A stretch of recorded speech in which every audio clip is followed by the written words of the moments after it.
But today I'm trying to get you grant ready and basically understanding where you are and where you need to be in terms of the expectation of the funding body and what you have to do to build that capacity at the end of the day.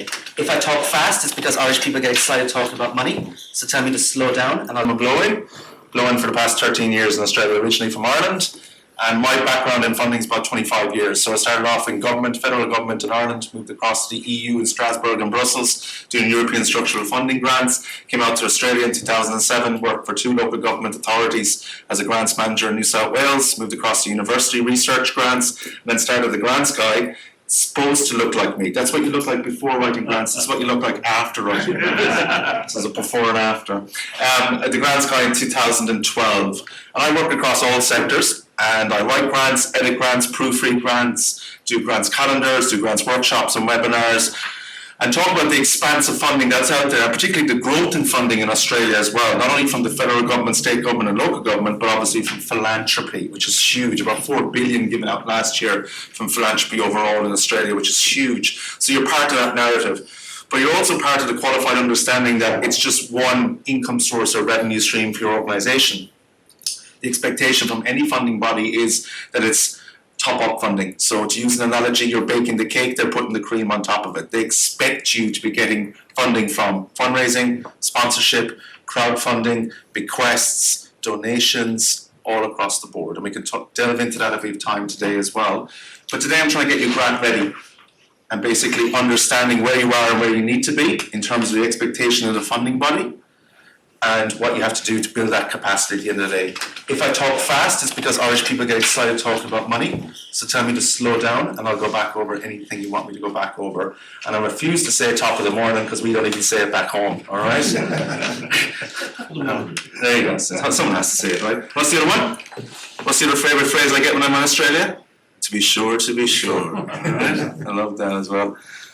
Okay, welcome along, let's talk about grants. What's the hardest thing about writing a grant? No, it exists. Exactly, that's out there. Where would you find the grant? Websites, exactly. So local, state and federal government on one side, and then obviously the philanthropic trusts and foundations on the other side. But knowledge is everything. It's knowing what it is. So the expectation is you conceptualize the idea, the plan in the first instance of the project of what you want to seek funding for. You put a budget against that, and then you go looking. Not cart before horse, which we see a lot of the time. Tell you what, give me the money and then I'll come up with the idea. No one's going to give you a grant based on that rationale at the end of the day. So come up with the project first, because government expect you to be extrapolating from your business plan, your strat plan and your budget to write the grant application. So not copy and paste, 2 words we hate as grants assessors, and I assess for government and private sector, but utilise, don't plagiarise. Extrapolate from the grant, from the policy, the document you've already created, use keywords and terminology, I'm going to talk about that today as well. But the plan must come first before you do the ask, and then in between that is knowing what grants are out there, as you said, sir. But let's start about writing a grant. Getting the language tailored to suit. Very much so. So it's Not too academic, not too waffly. Thank you. No waffle, no wordology, no blue sky statements, no colloquial or parochial language, no isms. Okay? So this is a good old test of who did honours English here? Who did pass English here? Who went to SKOOL? This is a test of English, alright? The Queen's English, not the American English. Yes. Alright? So it's very much grammar, syntax, punctuation, spelling. Why am I being pedantic? Because I judge the book by the cover as an assessor. If it looks sloppy, it must be written by a sloppy organisation, not an investment opportunity. Alright? Now, I've been in Australia 13 years, I can quantifiably say this. Australians write the longest sentences known to man. Alright? Australians do not believe in commas or full stops. Alright? And you need to change that. Because a grant sentence should be no more than 15 to 20 words. No more. And certainly the first opening sentence of the opening to every answer to your question in a grant application is called an impact statement, which is you need to get the assessor square between the eyes, which is basically say it exactly straight to the point. So writing a grant application is a test of common sense, not honours English. Okay? What I love in a grants application is make a statement and back it up with fact. Facts and stats, tangible data that grants assessors love and can't be argued against. So substantiate the ask. Don't be speculative, be tangible. Get straight to the point. So there's there's 6 things I want you to remember today, but they're nicely coined up in terms of the 3 C's and the 3 R's, which I'm going to be talking about today. 3 C's in writing a grant application: clear, concise, and compelling, or short, succinct, and to the point. 3 R's: research, relationship, reporting. You need to research what grants are out there. You need to have a relationship with that funding body ahead of the funding round, whether it be government or the private sector. And the reporting, what we don't see from a lot of successful recipients of funding, the auditing, the acquittal, the evaluation, to justify future funding and future investment at the end of the day. So there's a process, there's a procedure and a plan that you should be abiding by, because the benchmark has been moved highly now, particularly if you're a community organisation or an NGO or a not-for-profit. It's too competitive. There's 77,000 listed not-for-profits and charities in this country. I have a choice of who I give the money to. It's a competitive process. So even if you're a volunteer organisation, you got to think about a better way of doing that now. You got to think, can I do that internally, or do I need to get a grants writer in to help me with that, or a content writer, or someone who's a volunteer who's got the skill set or capacity to do it pro bono? A lot of considerations. So I'm going to go through a number of checklists and ideology today for you to break it down so you can apply it to your own organisation at the end of the day. And the other mitigating thing you need to think about in terms of enhancing your grant opportunity is collaboration. Government doesn't like silos. It likes community capacity building or collaboration. Can I partner with another organisation? If so, for what? For what point of service? What can they value add to what I want? So we're creating, New South Wales State Government's creating hubs all around the state. Industry hubs, transport hubs, tourism hubs, sporting hubs. Dovo, Coffs Harbour, Wollongong, Albury, Wodonga area, Wagga. All right? So we're creating hubs, amalgamation of resources. So they're building a big sporting hub out in Dublin. So that's a shared resource between NRL, tennis, rugby union, all these other entities who come together to share that resource. That's what they want to see. Don't be a silo.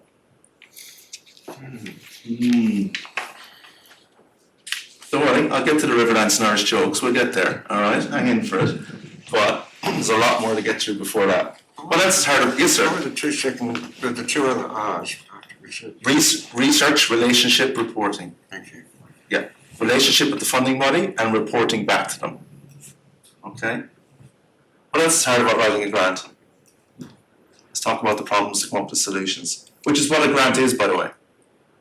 Too many grant applications are just highlighting the problems, never giving me solutions. I can't fund problems, I can fund solutions. So optimize your ask, which means 10 to 30% of your ask is the problem, highlighting the problem, but 70% is the solution and why you should get the funding for it. The justification, the rhyme, reason, sense, rationale, which is back to stats and facts, tangible data that you can source from government reports, local, state, federal government. Qualitative and quantitative data you should be sourcing yourself, Survey Monkey, whatever way you want to justify it, it needs to have some substantiation in the ask. Remember, grants are an investment, not a gift. It's a tangible business opportunity. So as me as a funding body, I'm interested in ROI and KPIs, return on investment, and key performance indicators. Because what I want from you is, welcome to the land of acronyms, by the way, is USP and POD, your unique selling point and your point of difference. Why do you stand out from the crowd? Why should I invest you over anyone else? What are you going to give me back? Now, I don't expect the money back, but I expect a tangible impact from my funding. What is that? And to what value and what degree? So a measured approach is what I'm advocating, which means quintessentially, what am I saying? No last minute grant applications. How many people have done a last minute grant application? Don't leave me hanging. We've all been there 4:55, pressing send and praying to any deity we now believe in to get us across the line. Not where you want to be. What if Lee, if you're in that remit, you're up to about 86% failure rate. You're not going to get the grant. It's haphazard. I've seen it all on grant applications. Budgets with no totals. Blank spaces where there should be answers to questions. People putting in not applicable where it is applicable. Selfies, emojis, I've seen them all. Right? It's crazy what this haphazard, this is a business investment document. Why would you be slipshod with it? It doesn't make sense. Okay? Yet we see it all. Now we moved on to online rather than hard copy. So we're counting characters, not just words. So it's a glorified tweet. All right, you're counting your characters basically. So I do 4 drafts of any grant application I work on. Because I usually have the latitude of government grant, 4 to 6 weeks. It's open for, if not a little bit longer, it's 1 draft per week. And I do a sanity check at the end. Grammar, syntax, punctuation, does it add up, stack up, make sense as an investment? I get an objective third party to read through it. They pick 1 of 4. No, we just throw them up in the air and see where it lands, basically. No, we have a marking structure, I can guarantee you that. The marking structure is usually, a marking gradient between 1 to 5 or a percentage. It's on a marking matrix which we go through. Case by case, depending on the grant, obviously, you'll have an assessment panel. I've been on small assessment panels, I've been on assessment panels from up to 10 people, basically. They're usually government representatives and industry experts on that panel. Obviously, they'll be shortlisted and it'll go to the ministry. So, and that's where potentially, politics may come into play. May. May. That's all I'm willing to say on a recorded device here this morning, basically. I can neither confirm nor deny. So, yes, it's advantageous to be in a swing seat. It's advantageous, basically, to be on the right side of politics without talking about pork barreling or sports grants or anything of that nature here this morning, basically, all right? Or bringing ICAC into the question. So it's all these other things. There's all these other contingencies which you have to be wary of, but you have to get your own application right. You can't be waiting on something else to happen, basically.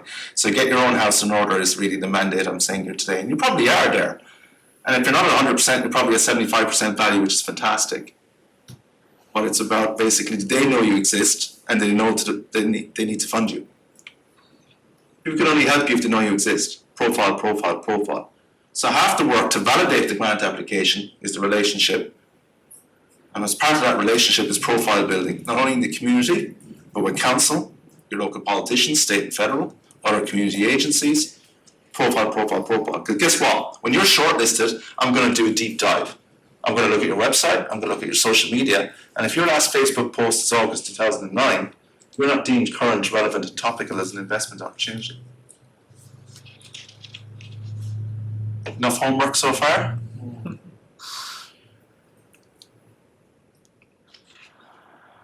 What are you thinking, folks? Work. Yes, and continuous work to justify, but it gets easier because you do most of the heavy lifting at the start. And then you can duplicate the process to a degree. You have to adhere to every grant on a case-by-case basis and have different funding parameters and different requirements. But there is an overlap on standard questions. There's an overlap on creating templates for your budget, templates for basically your script. Grants applications are a glorified sales pitch. And that's what they're asking you is, do you know how to sell yourself? Do you know how to sell yourself in 500 words or 3,000 characters equivalent? Or 200 characters sometimes. Yeah, 200 characters. Because it's impact statements, right? So this is basically, this is first dates grants wise. You get one opportunity to sit across the table, basically speed dating, 60 seconds, sell it to me. Why should I invest into this? Why you, why now, why there? Now you're in an optimum narrative at the moment, you're in regional and rural, which is a big focal point for state and federal government. So that's increasing resources capacity around health, education, community well-being, sport, the arts, aboriginality, multiculturalism, tick all those boxes. You got to justify the argument, basically. What are government interested in? Jobs, manufacturing, export, mentoring programs, upskilling, youth transition to work, and then around that, greater community capacity building through those facets I talked about before. So you have to understand where you play in that mind map and where you fit into that and what your ask is optimally around that.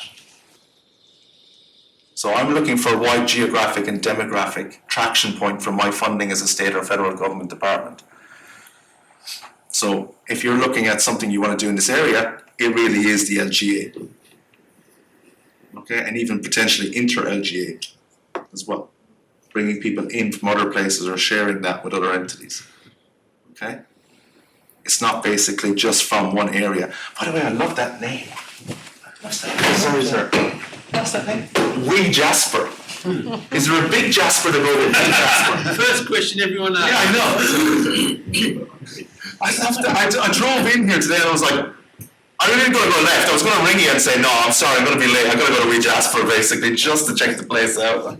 What a great place now. Actually, Keith, it's Big Jasper, without the big, is in Scotland. Oh, is that? Oh, there you go. So the name came from Scotland. I know. Well, I live in the Central Coast and the place that always gets a name around where I live is Watanabe.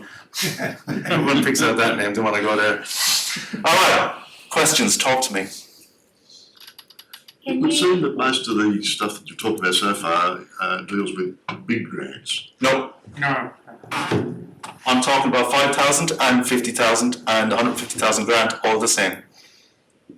The dedication of time and effort, which will be less that you have to spend on a $5,000 grant, you have to put in more of at the bigger end of the scale. Optimally, myself and my colleagues in the grants sphere of influence talk about that most people are able to write a grant up to the value of $50,000 because it's common sense and you have most of the documents you need. Anything beyond $50,000, you're probably going to need an expert to help you. A lot of the grants that we get the opportunity to write for you, are the state government or local government, and they're for small grants, $1,000, $2,000, something like that. Same principles apply. Same principles apply. Get it right first time. Be professional. Be able to deliver on time and on budget. Don't misappropriate the funding. It still happens. It's unbelievable what I'm seeing out there. Oh no, we never got the money. I don't know what you're talking about. I'll have a written record of it going into your bank. Oh no. You have to talk to Bruce. Who's Bruce? He's the treasurer. Where's Bruce? He's fishing in VG. Or we Jasper. Too close. Oh, we transfer. So Yes, I was just going to make the point. So this is really total marketing, isn't it? it is. Yeah, that you've got to do the whole package sort of thing. Yeah, very In much a so. sense. Yeah.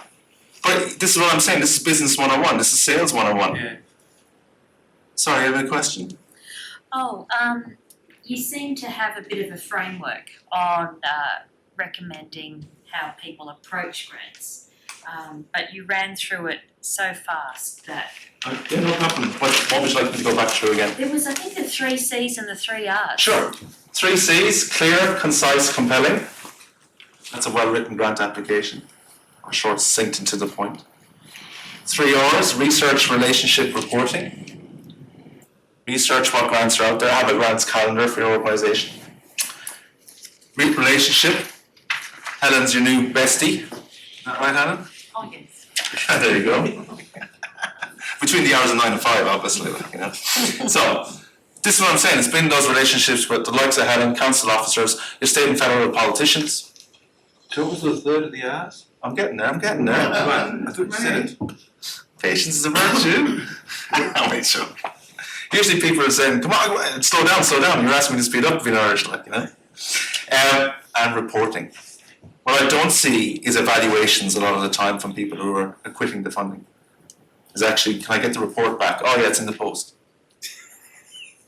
Alright? Now it doesn't justify future funding unless I get the report back from the last funding round. So reporting. So that's evaluation, acquittal, auditing, financial controls. It's best practice good governance is what I'm testing you on. Which I don't see a lot of in the community sector, good governance. So with the calendar you mentioned, where would we look for that? Okay, so the calendar at government level, you're looking at a great website would be Grants Connect at federal government level. Also at federal government level with business.gov.au is fantastic as a website as well. Really good website. Sorry, what was that? Business.gov.au. Then at state level, you're looking at state government departments. Couple to rattle off, even state government agencies. Regional Development Australia are really good. Regional Development Australia, right? They have Grant Finder on their actual resource, which you can search per grants that are out there, basically, per genre or per service sector. Department of Primary Industries in New South Wales is really good. Department of Regional New South Wales is really good. Department of Innovation and Industry. Then you have the Arts, the New South Wales Office of Sport, all have grant sections. Department of Education, Department of Health, all have grant sections on their websites. Local government then obviously. Chambers of Commerce do a lot of resources as well. Some Chambers of Commerce have grants resources on their websites. They'll be the ones I'll be looking at. That should keep you busy. Something that I thought would be really helpful to get advice from you specifically is organisations who know what sort of funding they're after and getting that advice on where they can go to Yes. find those specific grants. Yeah, very much so. Are you talking about the people that offer that service, or are you talking about from the applicant point of view? I guess from from the people in this room who know the sort of funding that they're looking for, Yeah. is getting that advice. Are there any grants going at the moment? If there's not, what might be coming up? So I guess Well, we have the Building Better Regions Fund, obviously, recently. We have Stronger Communities at the moment as well, funding, which is based on, obviously, how your MP sees you at federal level, because they select, actually, the applicants for their community. Building Better Regions, round 4 came out. That's really good to look at as a template for a lot of government grant funding in terms of what they ask for and what they mandate. So those two come to mind. Stronger you say Communities. that, stronger communities. Communities, yeah. The other one, obviously, upcoming is Clubs New South Wales funding, club grants. Yeah. Well worth having a look at in terms of philanthropy as well. Then your local government grants as well, obviously. You got any money this year? Yes. There you go. And some more to go. Best news in town. Fantastic. All right. So that's what I'll be looking at in terms of that. Philanthropy, obviously, with Harcourt's releasing their grant, which got great traction at the moment and has been for the past couple of months. What other philanthropic ones open at the moment? I'm just trying to think off the top of my head. Bank of Melbourne it closed yesterday on Valentine's Day, but they're associated with Westpac, so it's a good one to look at as well because they're part of the Bendigo Bank Westpac Banking Alliance, basically. So it's nice indicative to look at what they look at. It's translatable across as an indicative for the banks, so that you can still source that, look at that, basically the application form, download it, and then base your narrative and base your tailoring to that around that. So you need to be looking at past grant application forms to steer your guidance around the wording, around what you should be saying. So government obviously have buzzwords and they move through those, obviously, like the 4 seasons. But the words that stick out in government, like government definitely loves these 2 words, which is innovation and sustainability. Love those 2 words. Effectiveness and efficiency, always roll off the tongue well in Canberra. Probity, robust, agile. Find an adjective, stick with it. Yeah, they love those action words. Alright? They're really, really good. As I said, community capacity building, sustainable, all those things they love. Alright? Yeah. So stick to the narrative, Is there anywhere you can get examples of successful No. grant applications? Thank you. Moving on. No, because for probity and confidentiality, they can't circulate them. It's like exam questions, So what you can get is dummy copies, Well, dummy copies. which are done by a number of organisations, which I'll talk about in a while. But Pro Bono Australia have done that. Our community have done that. Strategic Grants have done. I've done that for my clients. I'm doing it for a local government authority at the moment in Sydney, who've asked me to write 6 dummy applications for their 6 funding rounds, as if I was to sit down and write it and what I would include. So there's a number of available resources out there that you can get those. But Strategic Grants out of Brisbane have something on their website, which is basically an example of a well-written application, which is just 1 page, and an example of a poorly written application. It's just a 1-page ask for funding. It's good to look at in terms of the keywords they've used. And what they based it on is keywords and stats and facts as a well-written application. So it's a blended approach between words that empower and statistics that reflect the word or the narrative. Because this is business storytelling 101, right? It's where you come from, where are you, where you're going. How can I be part of that narrative in terms of my investment? Okay, thank you. Yes, sir. What was that Brisbane source?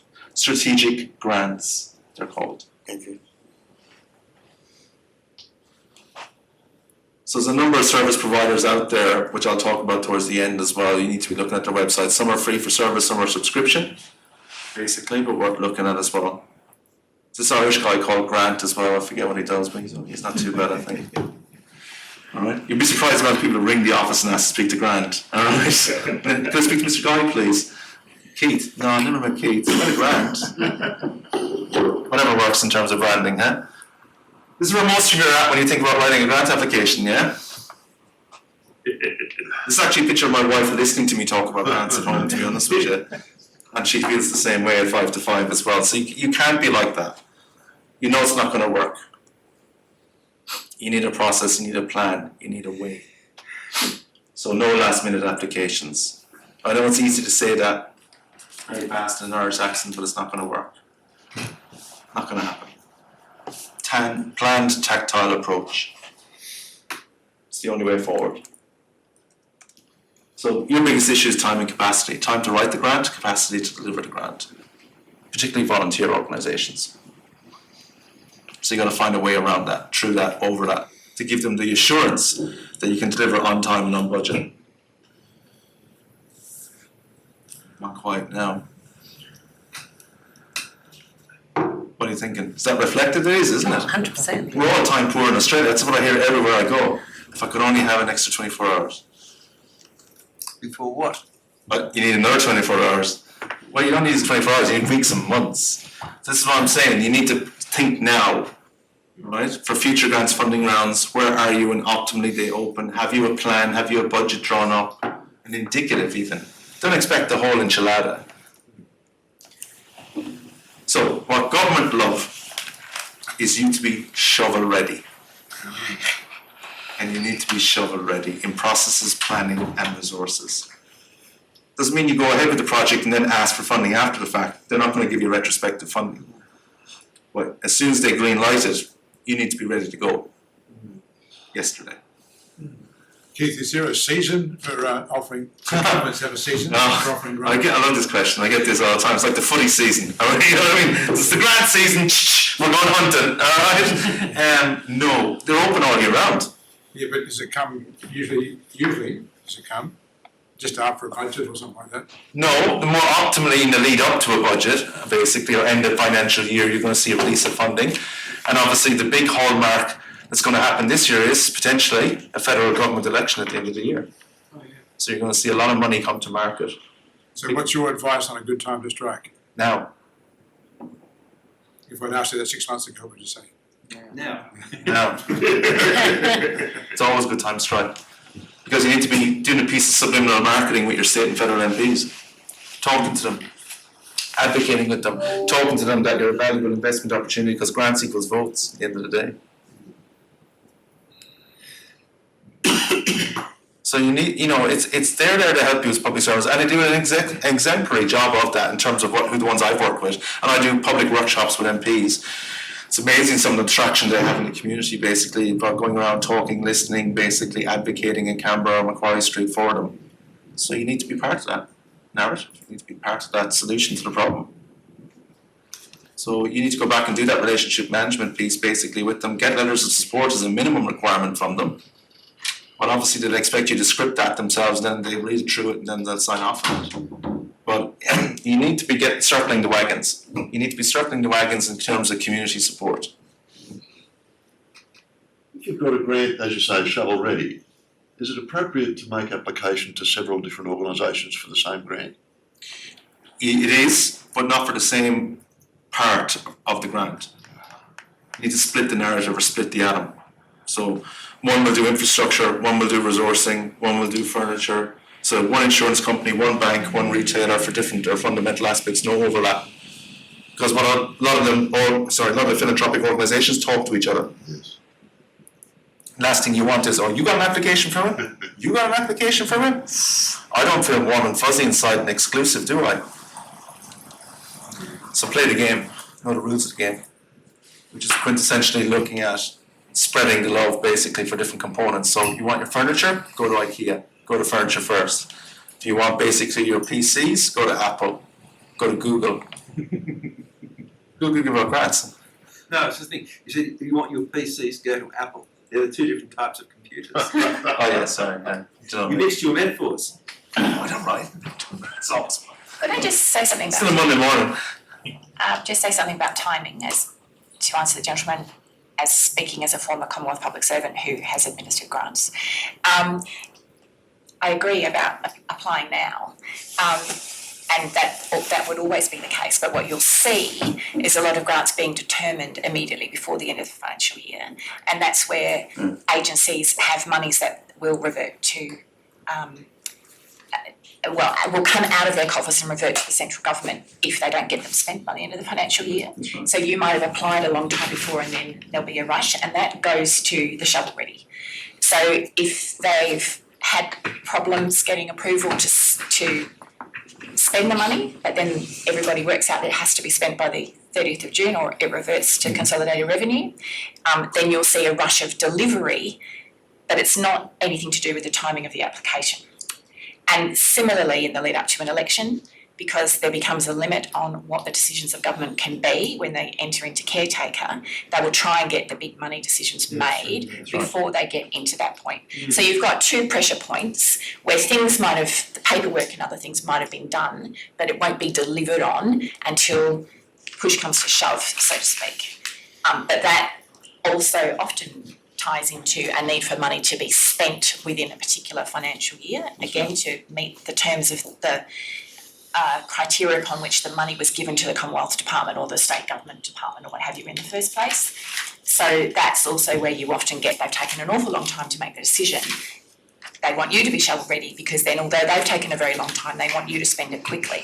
So that is just to reinforce the point about applying early and being as prepared as you possibly can be in case you end up in those circumstances where suddenly you find out about it and suddenly you need to be doing your reporting really, really quickly in order to prove that the money's been spent in the way it was intended within that particular time frame. That assumes that money can be spent at a massive rate. Yes. If you're doing a renovation of a building, there's only a certain number of people you can have on site before they start knocking each other's ladders about. I'm not at all arguing it's practical or sensible or anything else. I'm just saying that those are the realities that are driving sort of the decision-making environment within which you play if you play at the government level. That's Can I clarify, Keith, do you actually mean approval rather than spent? So if you're leading up to the end of the financial year, it would if be it's approved and locked in under their accrual account. Because they need to show that they've spent it, that they've committed it before the end of the financial year. Not so much that you need to have spent it. Oh, right. Okay. But there may still be some limitations on some more extreme limitations on when it needs to be spent nonetheless, depending on depending on the way in which the appropriation was made that gave them the money to spend in the first place. Yes, so if it's locked in other words, or signed, or there's a contract signed. Yes. That's encouraging.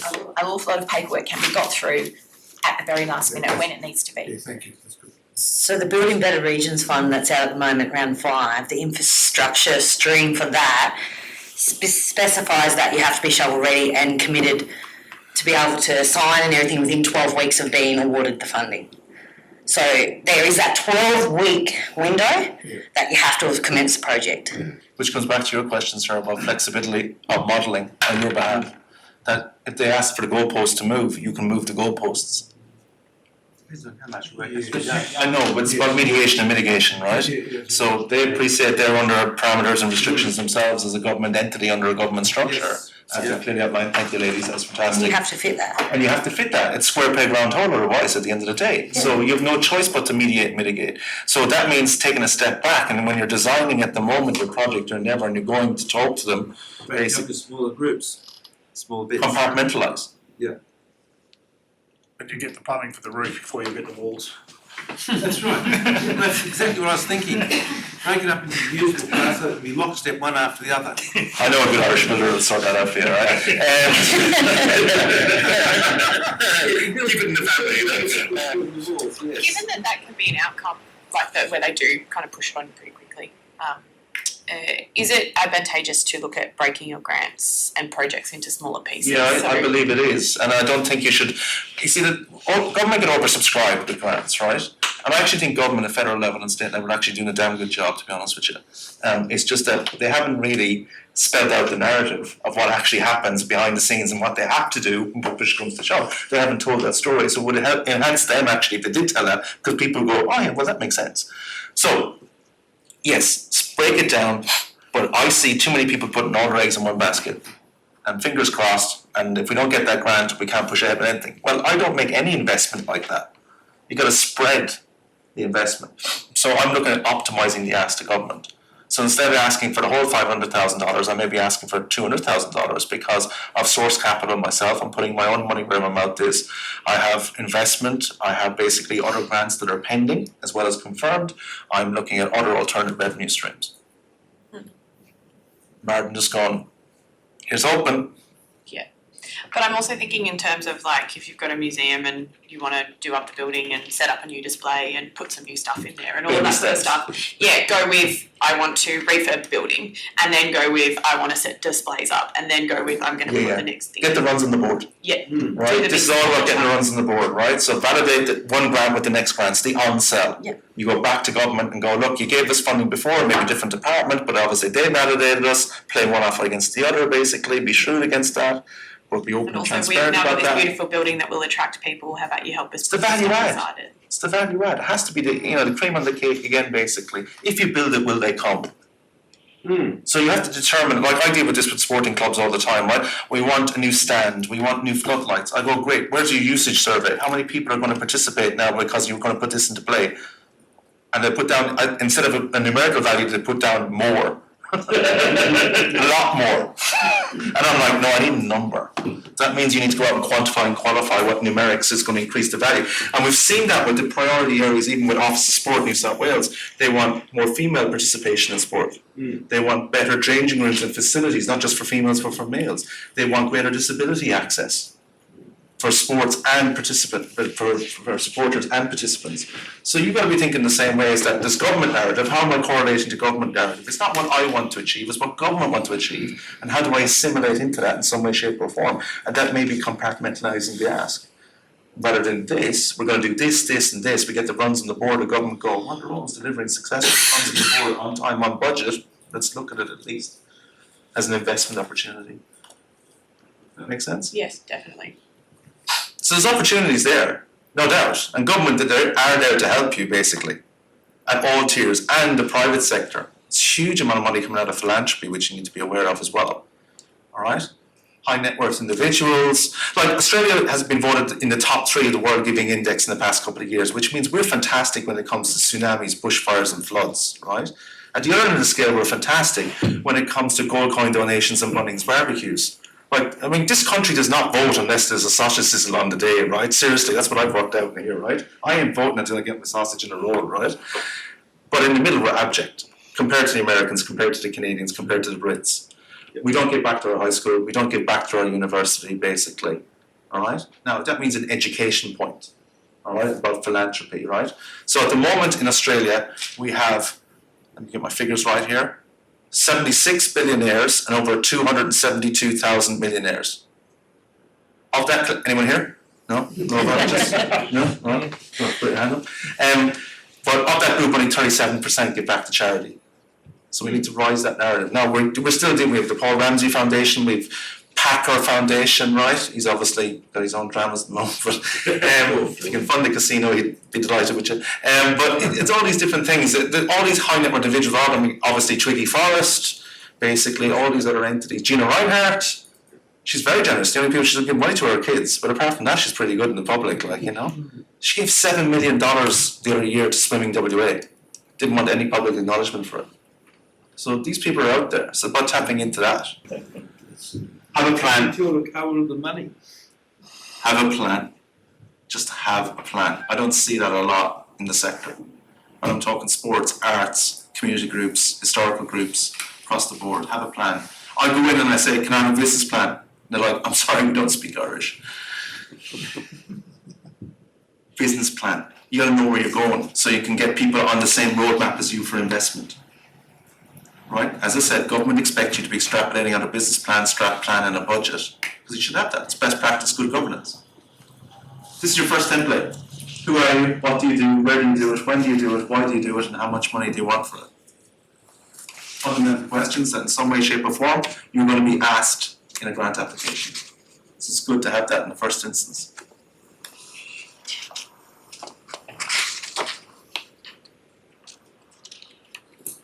As I said, in 20 words or less, you're going to tell me who you are and what you do. So that's 40 words, but if you get stopped in the street, what would you say about your organisation and the need for funding? Otherwise I get applications that look like that, as I said. And I get a lot of that. Yeah, we haven't come up with the idea, but give us 40,000 and we'll come up with the idea. Yeah, well, they optimise the ask. They listen to me at least in one thing, you know.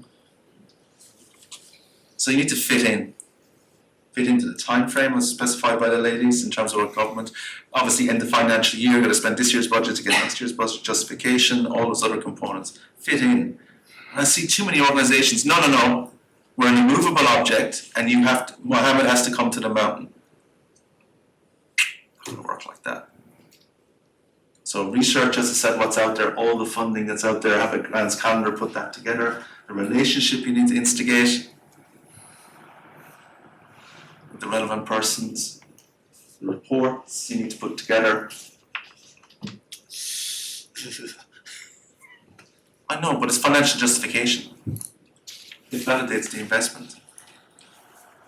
And it's good for you. It's best practice, good governance. I guess it helps you to see where you can improve to continue building your organisation, particularly if you're in the community sector. You're always short of volunteers or participants, let alone visitors.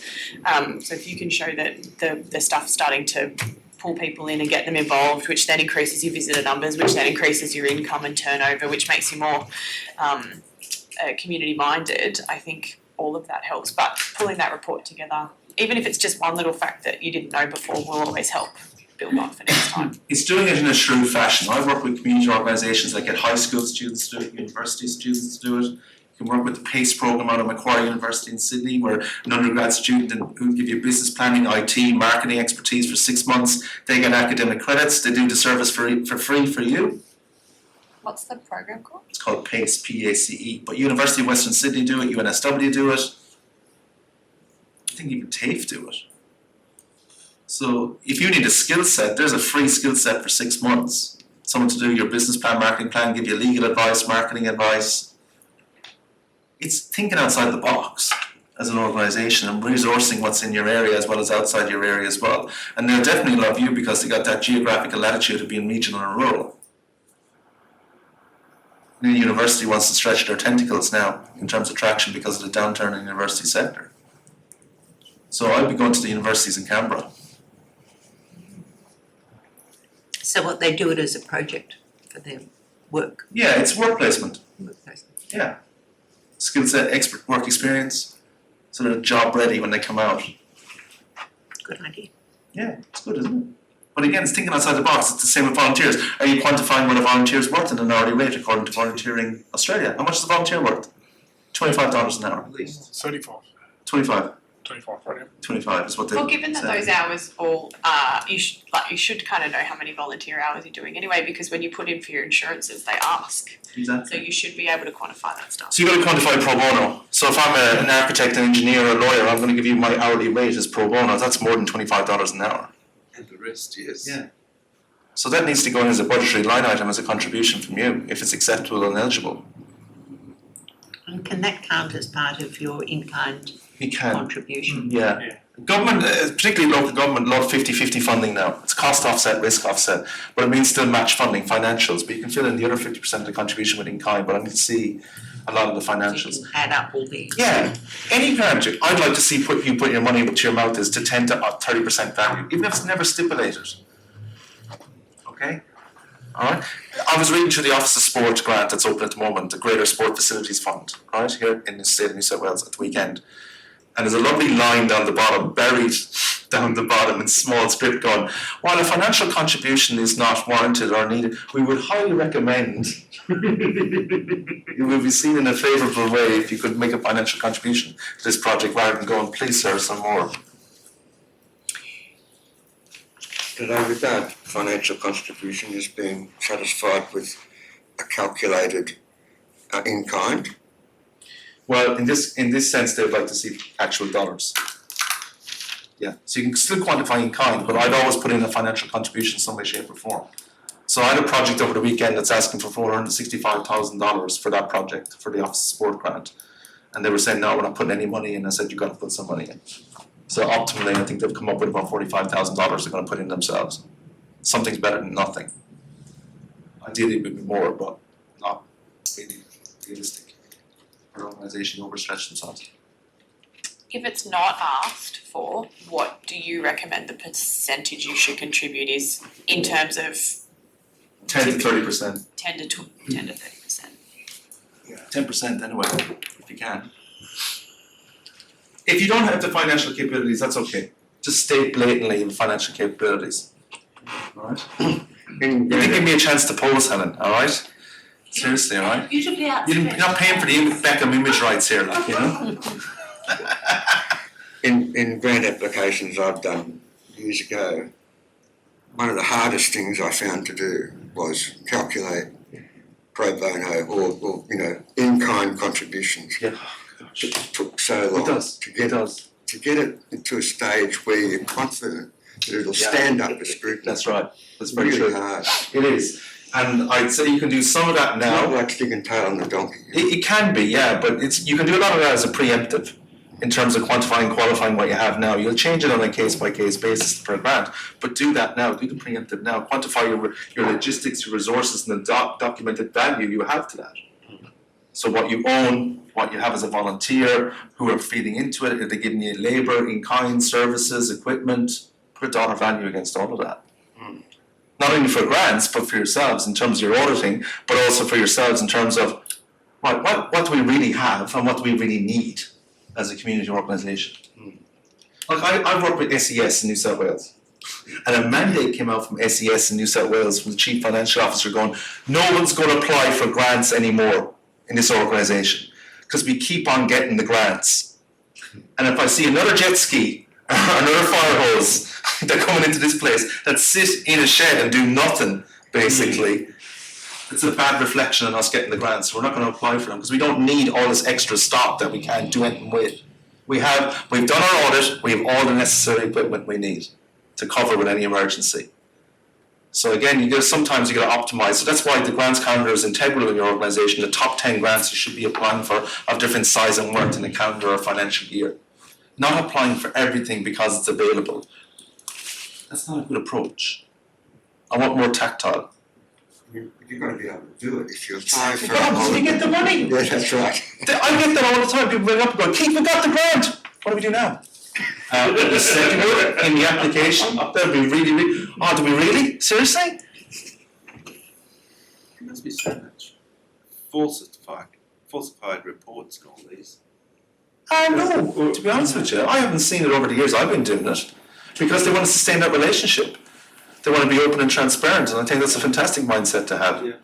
So it's like, you're playing the long game here always with government and with the private funding bodies as well. You don't go for a one-off grant.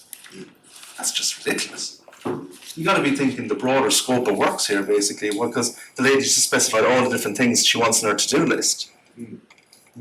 So again, it's like, well, I'll apply for 3 grants for that, and then next year I'm looking at that funding round, because some of them are recurrent, obviously, year on year. It's an endless job. It is an endless job. Until you finally get your destination. Well, it's very metaphysical for a Monday morning, but anyway. Assumption there. Yeah, but you got to start somewhere, and and basically this is what people aren't doing. I see too much reactive and not enough proactive in terms of people writing grant applications. It's like that's what I'm saying. I got a phone call. There was a grant due on Friday, right? I won't say the name of the grant, and I got a phone call at 9 o'clock on Monday morning, going, "Hey, how's it going? We're starting to write this grant application." You're starting to write this grant application with 8 hours to go. Oh yeah, should be right. No problem. Yeah. And you've got this. I went through everything I've said to you. No, we haven't got any of that. We're just gonna, it'll come to us. We'll make it up as we go. We'll make it up as you go. Right. You're looking for the miracle guy, not the grants guy. He's 2 doors down. I can give you his phone number, all right? Because it ain't gonna happen. You're not gonna get the grant. All right. So plan, procedure, policy, and then personnel will be the 4th one. The right people writing the grant, the right people delivering the grant. So that's your board appointments, your committee appointments, your volunteers. People understand this, so you're looking for people that want to do this pro bono ideally, who come from a professional background, understand they've done business reports or business planning in some way, shape or form. been an industry professional in some way, shape or form, and want to volunteer their services or even charge their services. Yes. It's got too competitive now to be haphazard about it. I'm blatant as that. It's too competitive. In terms of the financial contribution that the organisation needs to make, can that partially be if we, for example, have approached a local business who are happy to do the work and they're happy to contribute the labour, but obviously if it requires big machinery or whatever, they can't afford to pay for the petrol. Can it be that we quantify the amount that they're donating and include that as our part of our contribution as well? Because that's obviously Yeah, no problem at all. It's knowing how to do that shrewdly, because you've all these companies who want to be, through their corporate social responsibility, want to be seen to give back into the community because their staff come from the community.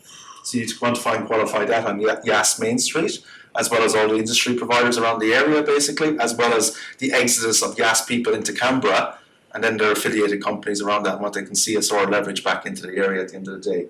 And then really quantify and qualify who's giving money in your area. Like I live in the Central Coast. The biggest giver last year in the private sector as a community organisation that was giving out money was, and no one ever thinks about them. Anyone hazard a guess? Freemasons.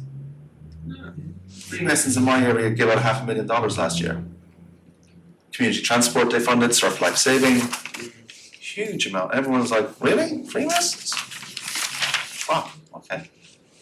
So there's all these organisations giving out money. It's quantifying, qualifying who's out there and actually are you eligible to apply. Alright. So have a grants calendar. Build one yourself, source one. Number of service providers will send one out to you on a fortnightly basis or a monthly basis for a subscription fee. So Grants Guru, Grants Hub, Pro Bono Australia, strategic grants. You're looking at often maybe a yearly fee of anything between $300 to $500. And you'll get now that will be a complete list. It won't be pertinent to your own needs at once. You still have to trail through the agricultural grants and the arts grants. They'll be all listed there from public and private sector. I do it as well for my clients. I just do a tailored version. So I'd say what's your identifiables that you want, what's your projects, and then we'll match the funding to it. So what's required? You need to be seen to be capacity building in your sector.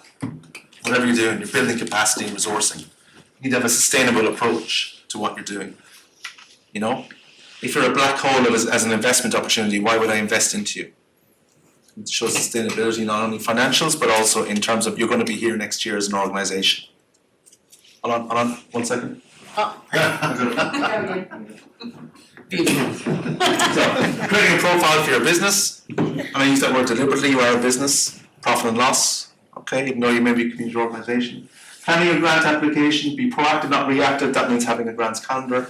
The equivalent of your grant, that you have a project plan, business plan, and capex, namely your budget done in advance, and your application connects with me, communicates quite clearly what the ask is, and shows me how you're going to deliver on time and on budget.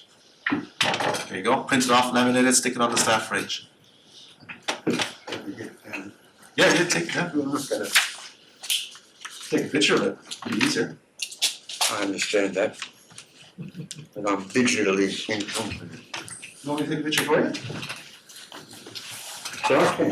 I just didn't want to disturb him. Oh no, please, disturb away. No, I've given a synopsis instead, basically, which is the handout. Okay. So, but I don't mind if you want to take a picture on your phone now. Feel free to do so. Okay. Yeah, no problem. Oh, okay, that's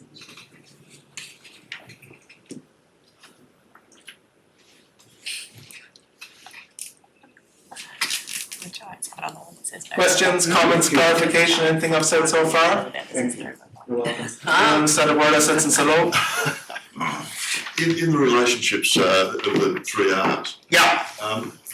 Letters of support from other organisations. Integral. Yeah. Yeah, very important. Optimally 3 to 5. You're looking at polys, obviously. You're looking at council. You know, and especially if you're doing a development, an infrastructure development, and you're on Crown land or you're on council land, I want that letter of dispensation if a DA hasn't already been approved. Yeah, you need the letter of support. And relevant parties, relevant agencies, your governing body, your peak body, all those agencies that can support you in terms of whatever compartmentalisation of the programme they're involved in. Yeah, because it can't just be you saying it's a good idea, I need other people saying it's a good idea. I think a good point, if I may say there, not just saying that they support your project, but linking it back to your community document, your strategic plans and That's right. everything as well. So true. So not just saying we support the project, but asking them to link it back. I mean, that means you write it, you link it back to the strategic or community document, and then get them to overview it and sign off on it. That's going to hold a lot more strength than just saying we support your project. Because you're creating the mindset then for the person who's reviewing and assessing, benchmarking it again, right? Subliminal marketing 101. So you need to get in what we call the mind space of an assessor. Did you say subliminal marketing? I'll be going Freudian on it next, wait for that chapter. Alright? But this is what I'm saying, it's like you gotta get in someone's head before they actually give you money. That's sales and marketing 101. So like interesting enough, I got to town a bit early today, went in for a coffee basically. When I walked into the place, I shall remain unnamed here in the high street, no one spoke to me. I just left standing there. Just completely like, and there was like, oh, all right, there is someone. And I'm like, first impressions, yeah? We only get one first go. You get one first go. So because I'm reading and assessing so many grant applications in a given day, the most exciting day of my life, obviously. All right, I've got to go through. It's either you get me first time or you don't. Now I'll go back and read it a second time or even a third time potentially, because the first read through I do is a skim read a lot of the time. I'm looking for key words, and are you answering the question? This is the fundamental of grants. Are you answering the question? This is like high school or university. Answer the question, get the marks, get the money. But people, what I love in grants writing is like, yeah, thanks for the question. This is the way I'm going to answer it anyway. And you're like, no. It's the question. So. Here's a standard grants question. Please provide a brief overview of your organisation. What's the optimum word? Brief. Do you think anyone subscribes to that? Because normally I get an answer that goes, we were founded in 1886 by Father John Joseph Maguire, a Catholic Presbyterian monk who came from Glasgow to Yass. In 1887 he set up the first church. You're like, that's 200 characters of a 500 character answer gone already basically, and you were still on 1887. I don't need everything in your grant application, right? I need what's pertinent and relevant. So when it says brief, it means in a paragraph, describe your organisation. You're good at that? Ruthless. That's brilliant. Alright, employee was your new grants writer, right? I once applied for a job where you had just 2 lines for your brief answers for addressing the selection criteria. And halfway through the reading of all this, one of the people on the panel was the first to go. She came to my application, read it. The penny dropped. That's what addressing the selection criteria means. She started on all the 350 other applications she had to read. Again. It's like the ad we've all put in as blokes, tall, dark and handsome. Alright? It's just straight to the point, right? No, none of the 3 obviously, but it's going to attract attention at the end of the day, right?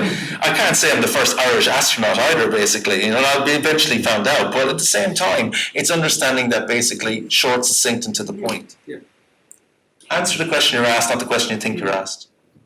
And on that point about selection criteria and meeting them and so on, again, speaking as someone who's assessed grants, and taking up your point about oversubscription. So you've got millions, you've got applications that add up to millions against which you've got a fund of 600,000 or something, and so obviously you have to filter them through. And the ones that don't address the criteria are the easy outs. So just to be completely ruthless about it, I've only got finite time, I've only got finite money. If the first answer to the first thing doesn't answer the question, out.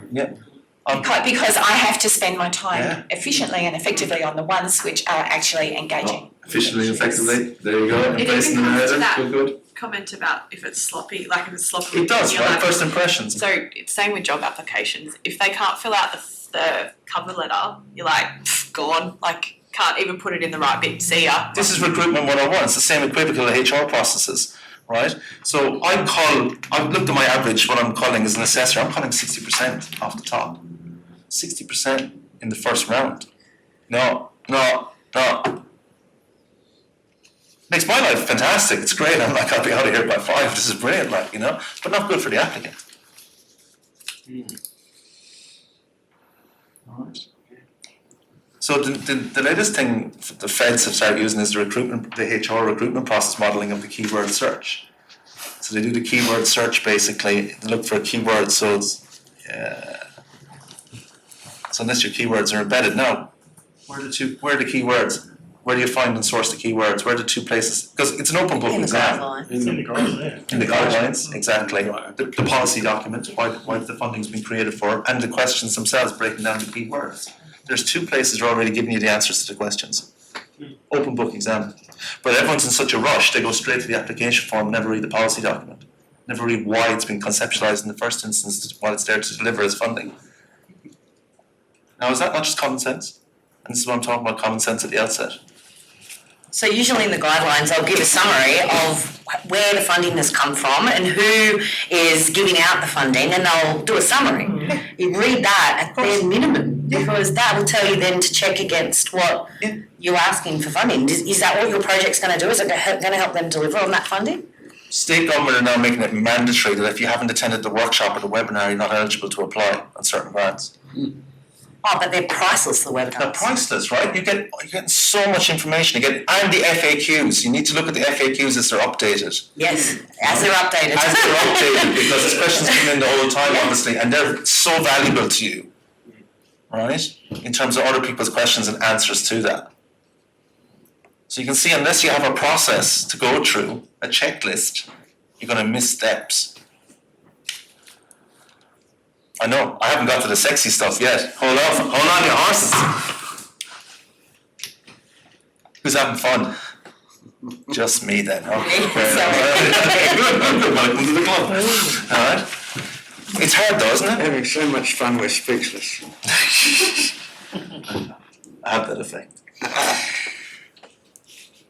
It's not hard if you have a process, because it basically breaks it down for you, breaks down your mindset, breaks it down against time, resources and capabilities of what you can do. And most importantly, I do a statement of need, or what is an equivalent go, no go document with my clients, which is like tender writing, where you go through a process of going, should we even be applying for this, or are we wasting time and effort on a grant we're never going to get? And you need to come to that self-determination. A lot of time my clients bring me in to help them do that. So it's a statement of need exercise. It's a 30-minute that we go through with our clients, 10 optimum questions, 5 of which are from the application form, 5 are based on the resources of the organisation to deliver on the grant. If they can answer all 10 in the affirmative, we can proceed with applying for the grant. If they can't, we're not going to apply for the grant.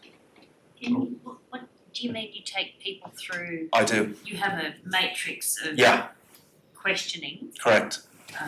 What's that matrix consist of? The five questions from the grant application, the big hitters as I perceive them, and 5 questions based on their own capabilities and organisation to deliver on that funding.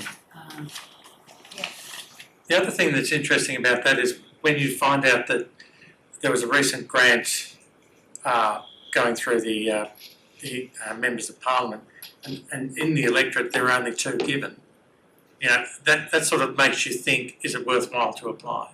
Like when there's such a limited number of grants given in that round.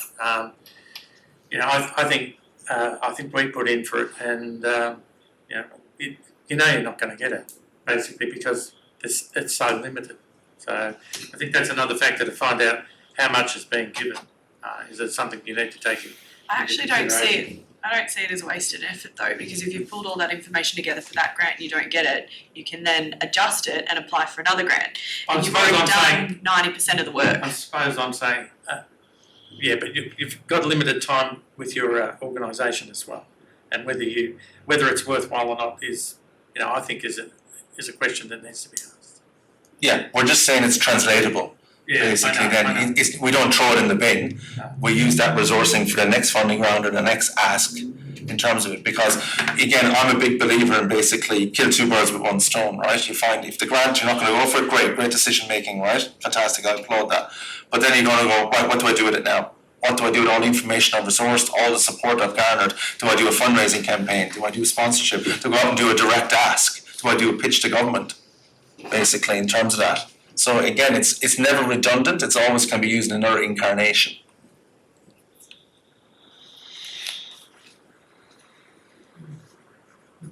You've gone silent now. It is, there's a lot to consider. I know I give a lot of homework, and I appreciate that, but I want you to do it in a baby step fashion. Go in and have a consideration of where you are and where you need to be in the mindset of funding bodies. And why would anyone give you money right now, and for what? Which comes back to indicatively looking at a grand calendar and saying, right, what are they giving money for? What are they resourcing? What are the focal points of government, state and federal? Right, which I'll come to in a while. It's my favourite quote on grants from Andrew Thomas, is the ex-CEO of Perpetual. Perpetual give out about $125 million every year across Australia as a foundation and trust. Fantastic quote. The organisations that are successful in receiving philanthropic funds are the ones able to outline a business case based on outcomes rather than relying on emotional appeal. And governments subscribe to inputs, outputs, outcomes, and that's what I've been quantifying in my grant application, is inputs, outputs, outcomes to your project. So don't go in there with a box of Kleenex and become Meryl Streep and start telling me it's about the children of Yass. Think of the children. I'm like, yeah, but you're applying for tractors. What's the association here? All right. So at the end of the day, it's about emotional, yes, to about 10%, maybe 20%. 80% is a business case. Rhyme, reason, sense, rationale.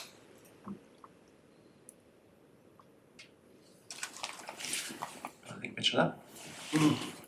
It's a good one, isn't it? Give us an example where you say inputs, outputs and outcomes. Can you just sort of break down an example of what? Inputs, what you're putting into it, outputs, which directly translate out of the project in that specific area, outcomes, how it becomes translatable as a project across the state or across Australia and can be perpetuated as a good modelling or best practice. So inputs are what you're putting into it yourself.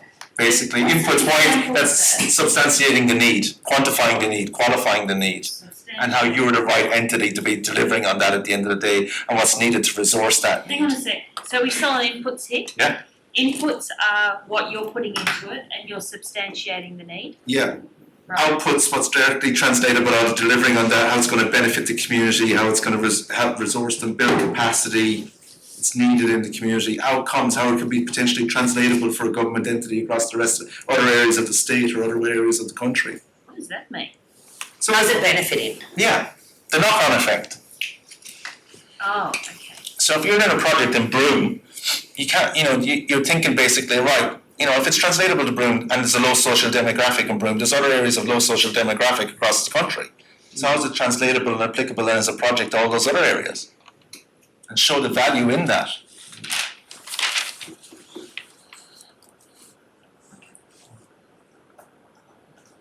As I said, don't be a silo in the mindset. Right? I'm sure the demographics, correct me if I'm wrong, Helen, but the demographics are changing here in Yass in terms of people commuting into Canberra, basically development going in or planned development by state and federal, basically, because the area is not just agrarian based anymore, basically, it's diversified. So again, you've got to be up to speed with what's happening in your community, yeah? The need, the want, the desire. People coming here out of Sydney going, what do you mean I can't have a cappuccino? After 3 o'clock. Well, what happens after 3 o'clock? No, everything closes. Oh, really? And all coffee shops closed. You're kidding me? It's not just here though. Well, it is here, that's the key factor for me. It's the case, I tell you what, it's the case in Byron Bay.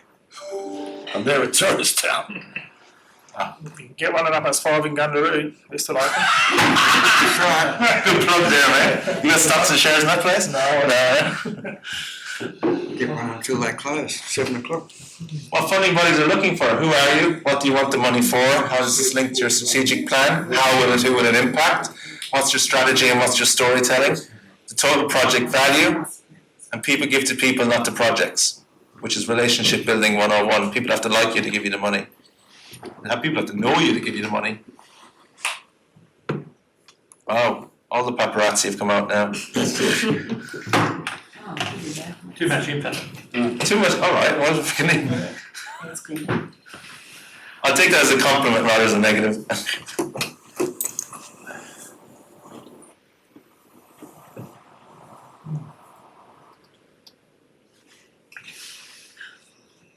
I think I found the common denominator. People walk out of this workshop going, do you know where we can get a coffee after 3 o'clock now? I'll tell you, alright? Did you go on smoking? No, I'll find out where you can get coffee after 3. Where wouldn't you go for coffee? Exactly. Well, 7-Eleven probably I wouldn't go to coffee for, to be honest with you. I'm in the mainstream. Not just buying an output, they're buying an outcome, as I said, to invest in positive impact. Nice phrase to have. Tangible impact, positive impact. Evidence of demand. Proof of outcome. As best you can, given the intangibles in funding, sometimes it's hard to quantify and qualify what's going to happen. No one saw COVID coming, obviously. For applicants to stop talking about activities and projects and talk about impacts instead. So talk about the outcomes, don't talk about how you're going to do it necessarily. That's pertinent or relevant. Talk about the outcomes. Oh, there you go.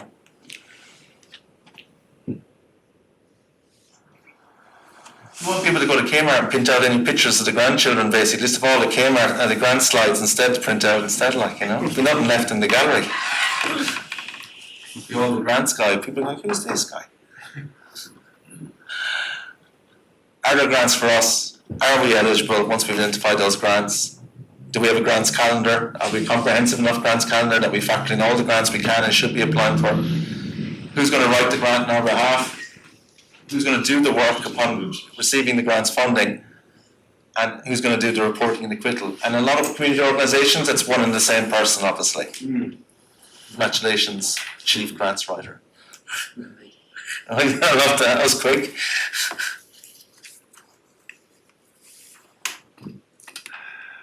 That's your decision-making process.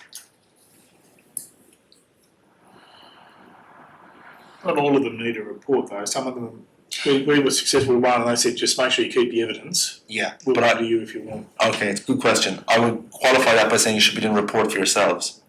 Right. Good governance best practice means you're reporting it yourself. Yep, okay. Yeah, so you're right. Not all of them need a report, correct? But I'd be doing a report on yourself. What went right with the process? What went wrong with the process? How can we do it better next time? What did we learn from it? We spent it all. Thanks for that guarantee. For the right things, but yes, no, that's all right. So it's the AIDA formula, isn't it? It's garnering their attention, garnering their interest, showing desire match with their desire to fund something of that nature and stature, an organisation they want to work with, and show the action needed to activate the grant and activate the funding. So that's an old marketing formula. Yeah, it's marketing 101. But this is what we're talking about, it's marketing 101.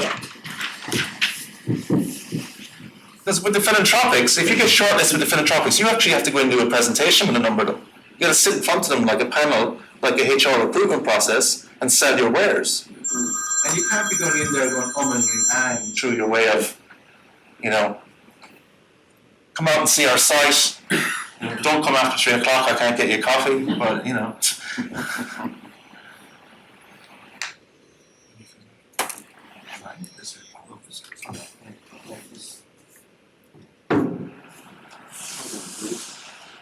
Might not be able to get coffee after 3 a.m, but you can get it from 5. You can get coffee from 5 a.m. At 5 a.m? That's There's good. a coffee truck parks outside doors. Fantastic. So, when beginning to write, you need to consider who you're writing to. What is the primary purpose of your document? Why should the reader care about your message? When and where does the action take place? And what are your expected outcomes?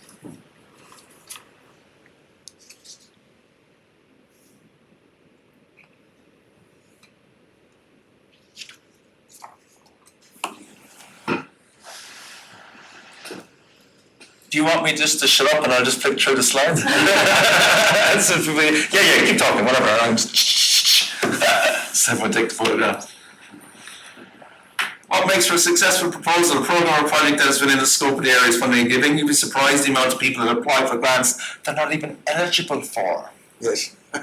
Did you read the eligibility criteria?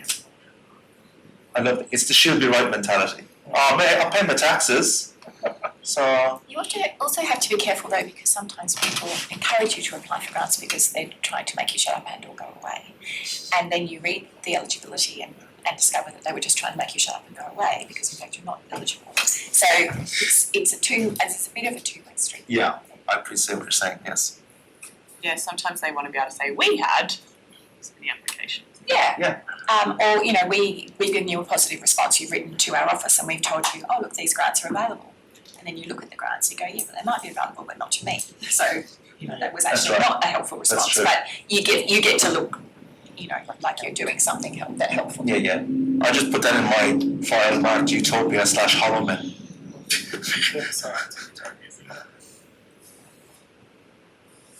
Support documentation, support of facts, as I said, tangible data, people that reflect organisational needs or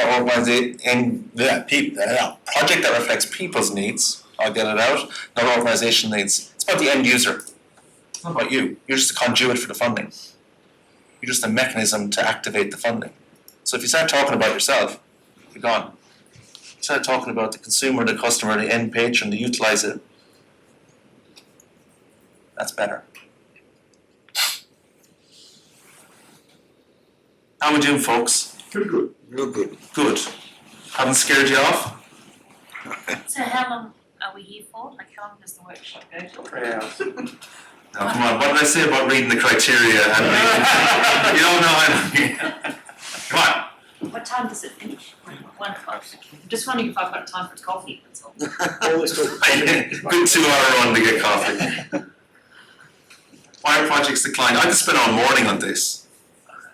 I could spend all morning. It's hard to synopsize it down to 2 slides, but these are some of the ones that stand out for me, basically.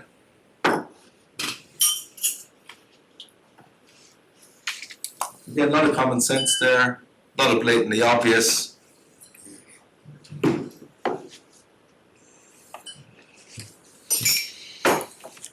I get a lot of generic rather than specific.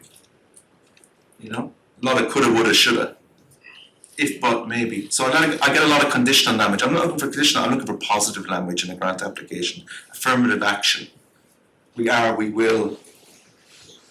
Said down the bottom, evaluation procedures inadequate. Evaluation by means day 1, by the way, not day end.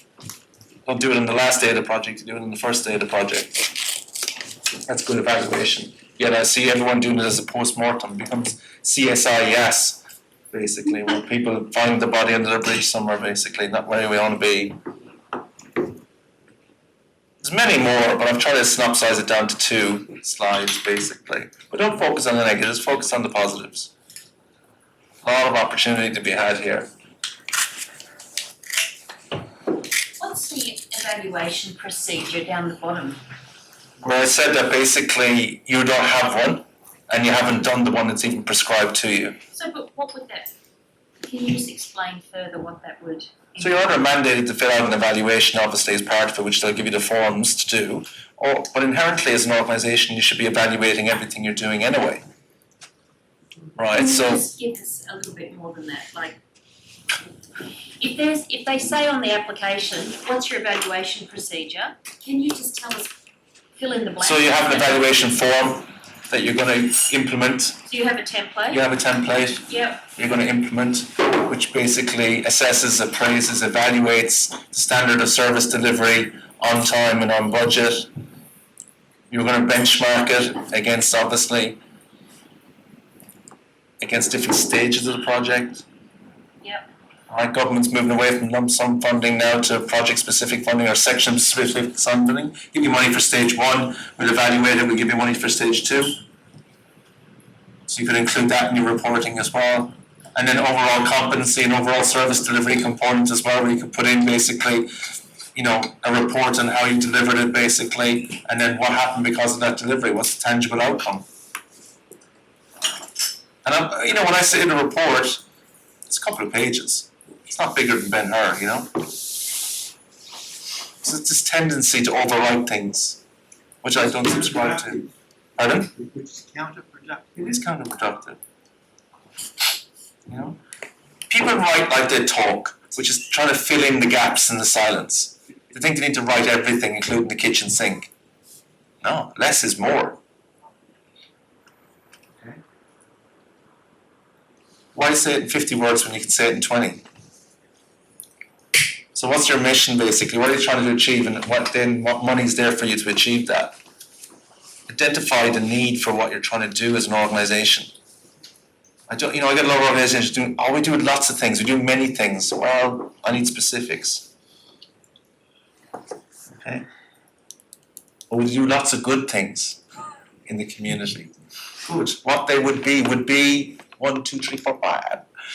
You know? I don't necessarily know you. Remember that. I might have to Google map you. I don't necessarily know who you are and what you do. Especially if you're from that and the other place in the map. Wee Jasper. You know what I mean? I don't know how well they know that in Deacon, like, you know what I mean? You know? Measuring outcomes, this is, you know, how do you, a question I've seen predominantly come up in a lot of grant applications, how do you define success? That's all right. How do you define success? How do you measure success? And I've actually had people, applicants that I've worked with who actually went, we don't. We don't measure success around here, thanks for asking. That's good to know, right? We're putting a black mark against you from now on. Would it be, I mean, what I'm looking at is trying to get some water connected. We've got a tank, we've got a sink, I don't have the water connected between the two. So would something like measuring success be turning on a tap? You know what I mean? When you try and say that the children can get water as, you know, or... Is this for a commercial or is No, for... it's a scout hall. Oh, I think. You know what I mean? Like, real simple... Yeah. Trying to have a successful function because water flowed and... Water flows. Exactly. I'm thinking of titling it water everywhere, but not a drop to drink. I think it'd be a lot more COVID safe. Oh, well, maybe. Yes, It would be. definitely. Wash your hands. Exactly. Health and Health and safety safety. impact. I'm joking, not joking. Yeah, exactly, yeah. There's no potable water available anywhere down there. Yeah. So, yeah, no, that's all right. Good. You're right, yeah. Yeah. Health and safety, it's no H&S issue. Yep. It really I is. live in a little village that has got really good infrastructure, but it's utterly deteriorating. And the outcome is to stop the deterioration of good infrastructure. Yeah. Can you do that? Yeah. Is that an outcome? Yeah, because then you're lacking the environment for people for that area to grow. You're basically looking at sustaining it in the first instance anyway. So you can have sustainability. So you, even if you don't have measurable projections of how many extra people would use the sporting facilities or the hall or the, whatever they are there, I mean, you could do that as well. But one of the major rationales for it is that it's there and it's deteriorating and it needs uplifting. Yeah, and then particularly if it's heritage listed, it'd even be better again. I don't know whether that's it. Yeah, you'll have to look If into it that. deteriorates further, it'll cost you far more. Exactly. What? If it deteriorates further, it'll cost you far more. Exactly. And it's an eyesore. So it depends on the grant fundings, but lines and their objectives, but then you're also looking at community amenity, and you also can even talk about mood, you can talk about mental health, you can talk about pride, you can talk about Socialising. the social Social impact. social impact within Social inclusion, social And so cohesion. you can talk about all those things because the quantifiables are. Okay, but in terms of outcome, population. they're the outcome things rather than the output things. So your output things is your new roof or whatever. Your outcome things is what it brings beyond that into for the community itself and its health, as well as the tourism potential, or just the facilitating of gatherings and those sorts of things, which go to again to community strength.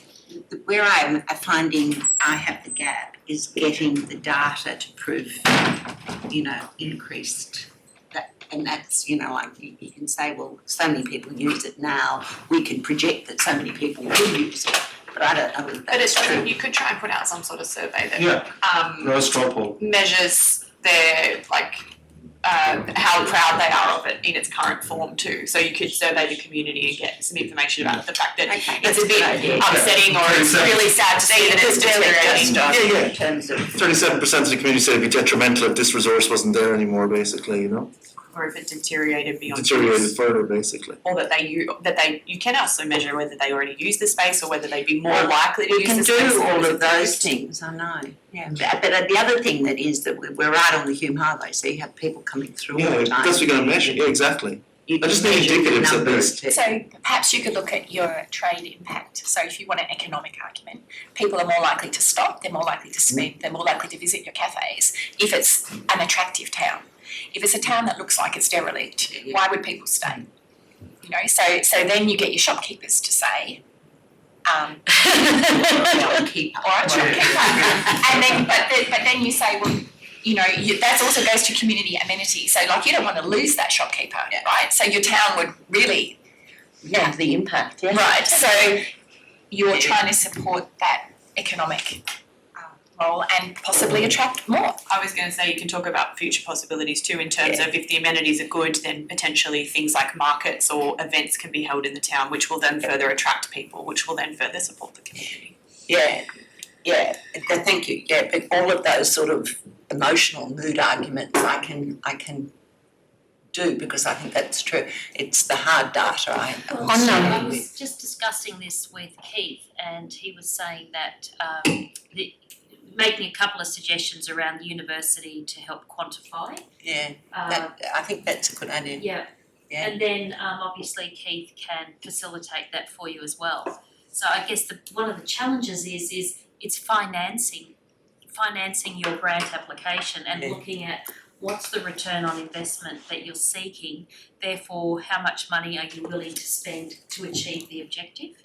And so we were just talking about a client that I've referred to Keith and I've been talking to him for 2 years about seeking a grant and the challenge he has with the time and the capacity to write the grant and the experience and the skills. So when they measure up, we want this much money, how much are we willing to spend to achieve that? So the spend is this much, but the outcome is this big. So it's like looking into your purse to say, do I have the funds to get someone on? What can I afford?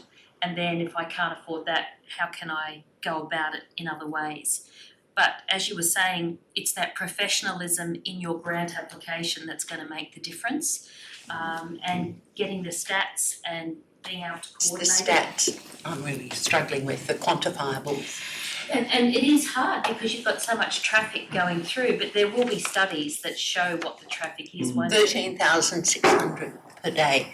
So Destination New South Wales have some, not localised stats, but Destination New South Wales under their facts and figures section on the website has visitor spend, daily spend, overnight spend, and it won't be localised to Bookham. I think there's some there for Yass Valley. There's some, I don't know how far down it drills, but you will be able to get an average of visitor spend and also overnight spend. So if the campaign does start, then you can look at a higher spend because it's an overnight spend, not just a daily spend. But those figures are available on Destination New South Wales website. Yeah, and they're updated every quarter. I think I had a look at them, that's good.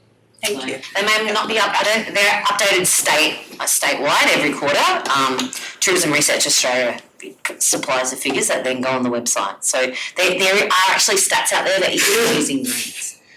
So obviously it's better if it's brought down at a local level, but if that. And part of that is just showing that you. And Destination So part of that is showing that you understand. Destination Southern New South Wales brings it down the next level, which is the cluster of the councils around here, based in Goulburn. Oh. Go to Wikicamps, it'll tell you how many people camp there and reviews and what they. What did you say? What is it, Wikicamps? I'll tell you what people think of the amenities. Yeah, good idea. Thank you. It's only the Thank you people for that that put advice. something on type something though. You don't get the. Oh, you don't get the numbers, but you do get reviews and you'll get some comments of people. You actually get people's feedback on what they think of the facilities and. Those don't do all that sort of stuff.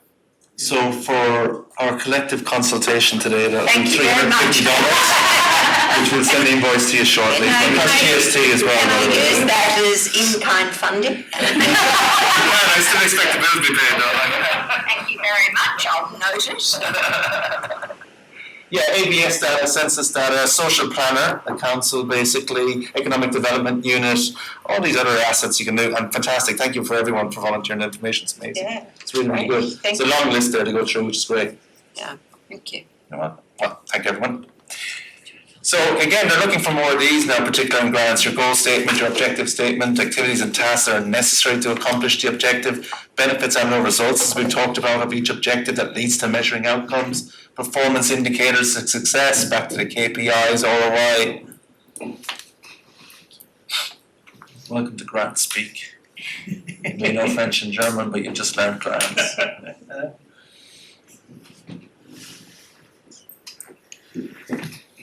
Indicated success, litres per minute.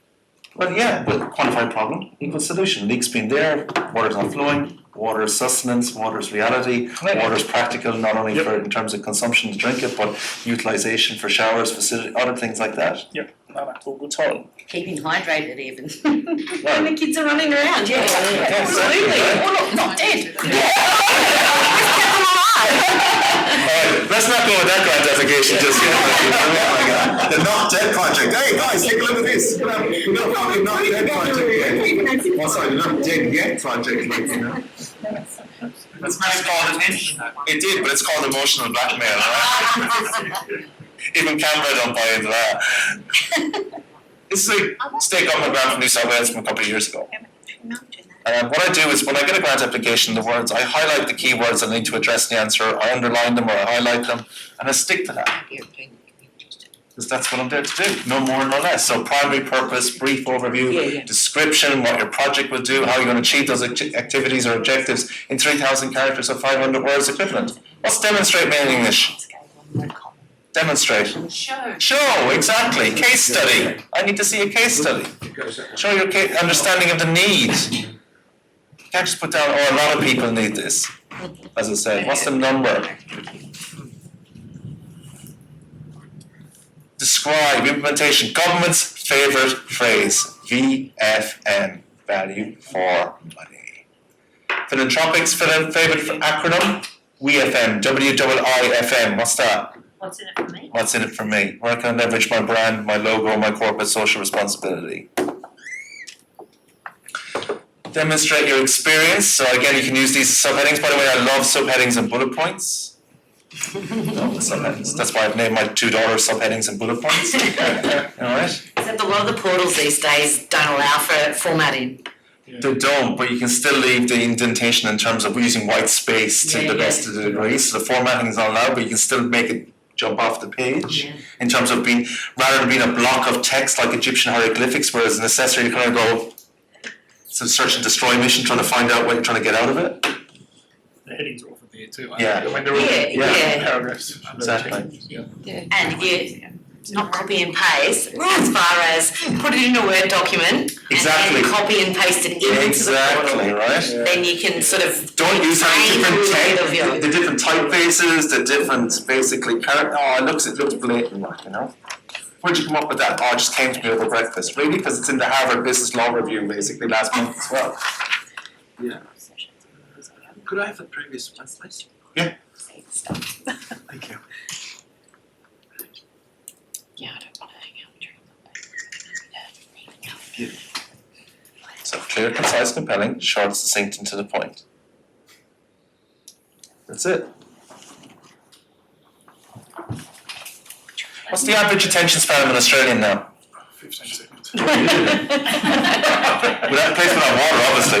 We need some water in there. 9 seconds, my friend. Oh wow. Business psychology, 9 seconds. So I lost you a long time ago, to be honest with you. But 9 seconds is the attention span of Australian. So you imagine the grand successor then, basically, what we have to get through.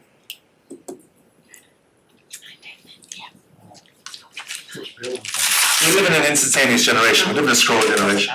So it's just now.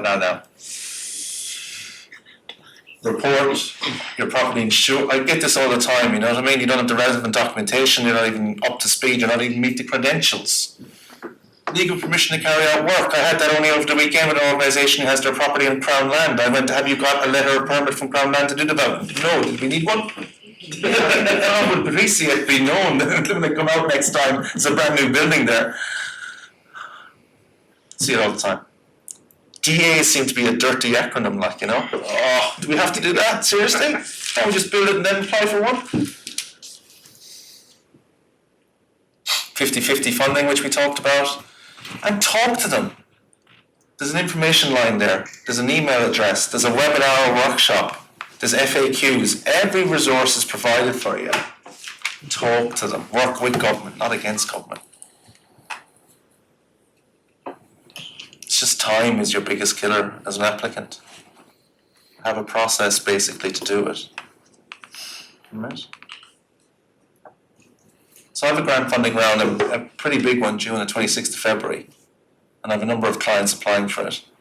And I can guarantee you right now, today's the 15th, what's going to happen as of the 20th to the 25th? Your phone's going to be ringing off the hook, emails everywhere going, listen mate, how's it going? I don't know if you know, is this grant open and it's closing in 5 days' time? So I'm thinking of putting something in for it, what do you think? So are you starting this process now? Yeah, we found it. You found it. Where did you find the grant? Barry sent it to me. Great. Who's Barry? It's too late in the day, right? So again, this is why really having a planned, tactile grants calendar approach is going to be your saving grace. So subscribe to notifications coming out of local, state and federal government. Subscribe to notifications coming out of your MP's office. Right, because they'll do the push notifications, the grants funding rounds coming out. Our MP is really good at putting stuff out a week before it's due. A week? Yeah. I find that constantly because I like to publish them in here. Okay, cool. And the minister would have released something a month before, 6 weeks before, and our MP will put it out in a new press release the first time you hear about it. That's why I've got to do a calendar. I go to put it in, there's no one's got any time to scratch, let alone doing a submission. Yeah. And are you suitable? Is this the right application right now at the right time for you to apply for? Should you wait till next year's funding round? Should you wait till the funding round later in the year? And that's, even with the Office of Sport grant that's available at the moment, there's going to be a round 2. They've made that known. That's going to be released in September, October this year. So is it better to actually consolidate? 2 words we've learned from COVID, consolidate and pivot, which I'm thinking of changing my names of my children to that, is that basically that we should wait for the next funding round when you're a better state of affairs to apply. More calculated, better approach. I guess the benefit of that is that you can then use round 1's application form to prep round 2 There you so go. that you're ready to go. Now you're thinking, you could be the grants girl to the grants guy, there you go, alright. Grants writers should apply for grants that suit particular identified needs, taking into account the time to deliver the grant successful, available grantors with a type and purpose, the grantor's requirements, when the funds are needed, and the organisation's policies. We have to sing that when we join the grants union, basically. But I just thought I'd spell it out for you. That's really your modus operandi. That's what you need to be doing.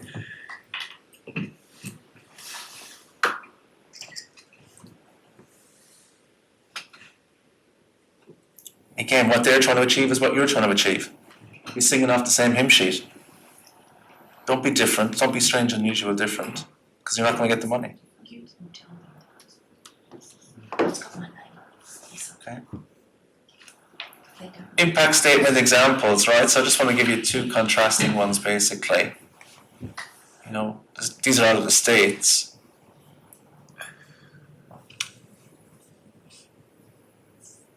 So there's that one.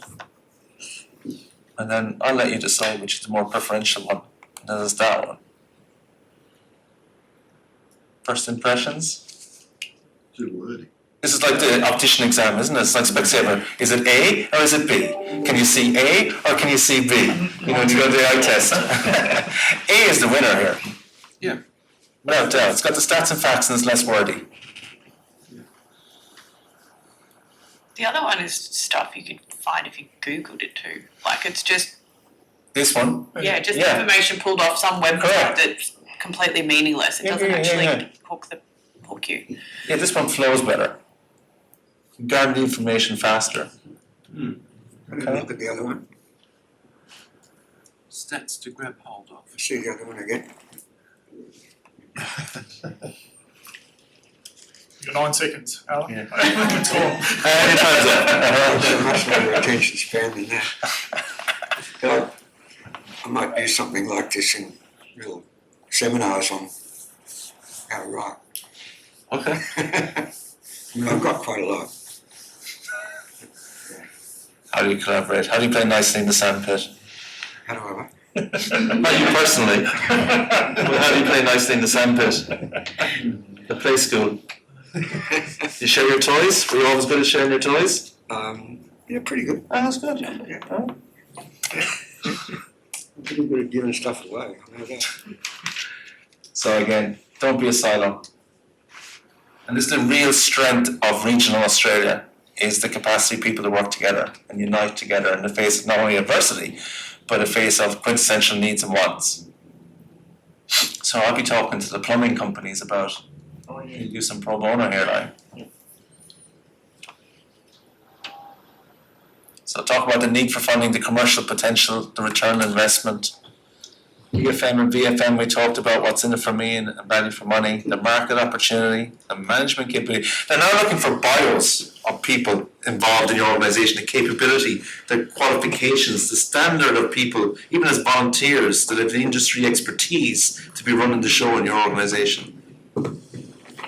Because the expectation is you just wouldn't take anyone who walks in the door. I know you would. Politicians do. Can we scrub that from the recording? So, local, state and national benefits, the knock-on effect, as I said as well, to government that they're investing in.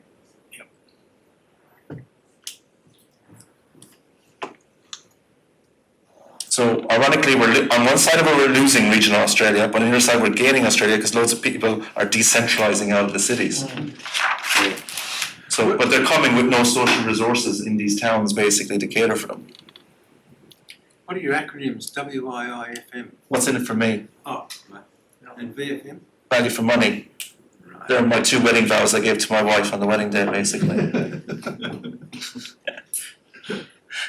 Still haven't got an answer from her, but anyway, 13 years later. When you talk about they're asking for bios for the people that are applying, Yeah. would there be any value in including that in your opening, not the bio, but a brief description of your, say, committee in your opening statement? You know, we are a group of people that include former bankers or you know, people with vast Your opening experience. statement, but in some way, shape or form it could be in there, but not in your opening statement.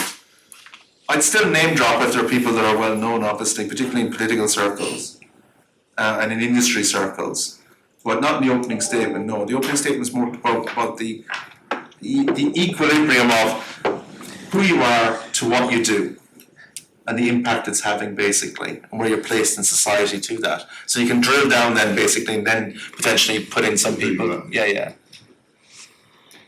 Because my question is, like, why am I giving it to you over anyone else? Because there could be a similar service provider who does a similar facet of service as you. Why am I picking you over anyone else?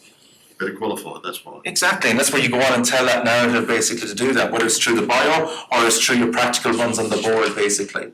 Service history, what you've done, basically, the calibre and size and nature of those projects, with funding, without funding, the backing from the community, basically, which is shown not only in the letters of support, but indicatively through the stats and figures you quantified and qualified.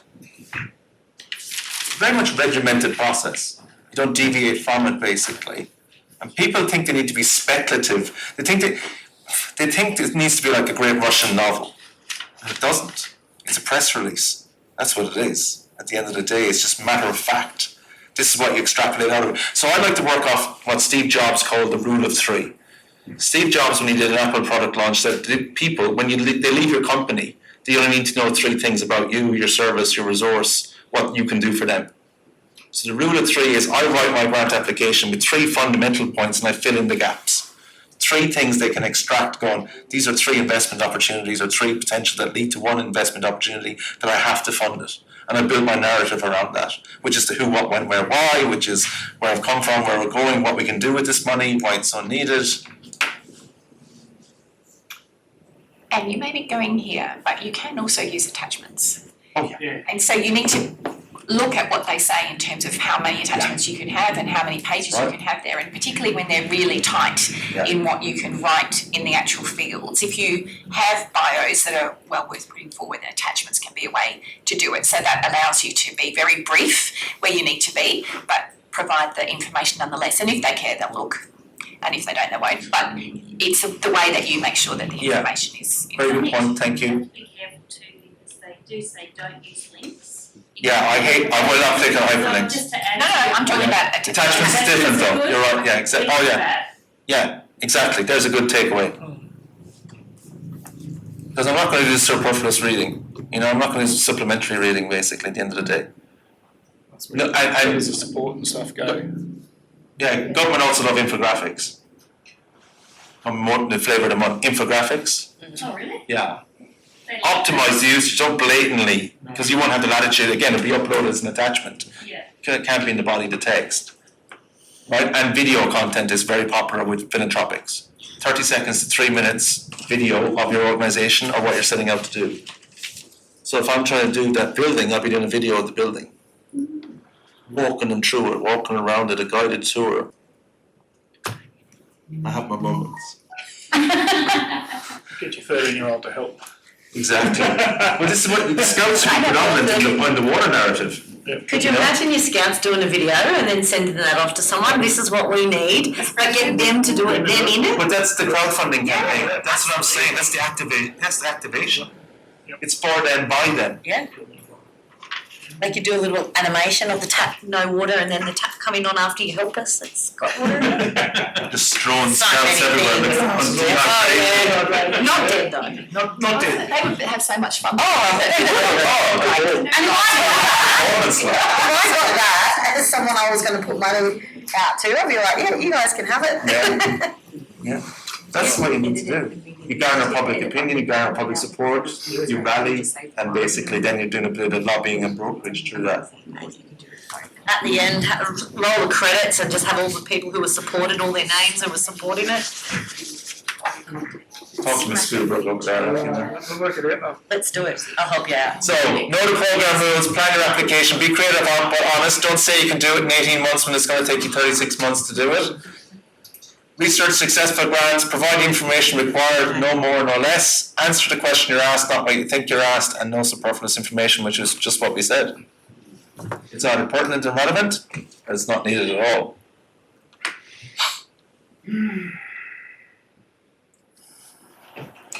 Do I need to know every incidental fact of your organisation? No. Yeah, as I said, I'll get the whole. In 1956, Brian Doherty came to town, and he set up Rotary. In and it just goes on and on and on, basically. This is April 18th, the last one from Financial Review. They're about to do a new one this year, basically. But it's the kind of money that's been given out in philanthropy. That's why you should take it seriously. And what I put in brackets is their focal areas, what they fund. Now, health and education are the big two hitters in this country. It's what they'll always be funded as two predominant. After that, the arts, Aboriginality, multiculturalism, social issues and social problems, research, health research particularly. So, there's a huge amount of funding going to drug and alcohol abuse, domestic violence now, suicide, mental health.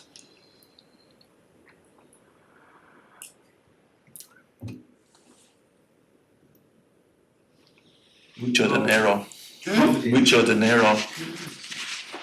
And growing. And you're part of this conversation, people. You're part of the narrative of the growing nature of philanthropy in this country and the money that's being given out.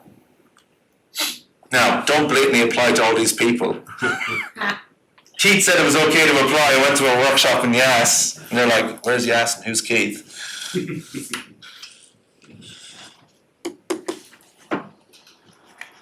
Actually, there's a particular one relevant to regional areas, FRRR.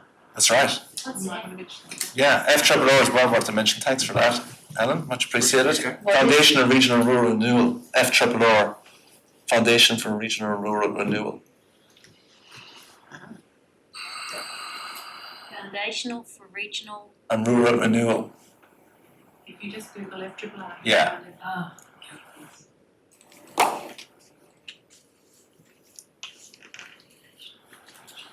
So the funding centre, who I'd like to acknowledge here, is from our community. Another, as I say, I called out their website earlier, our community. The capital of philanthropy in this country is Melbourne, historically, because it's where the Myers, the Pratts, the Fairfax have set up their foundations.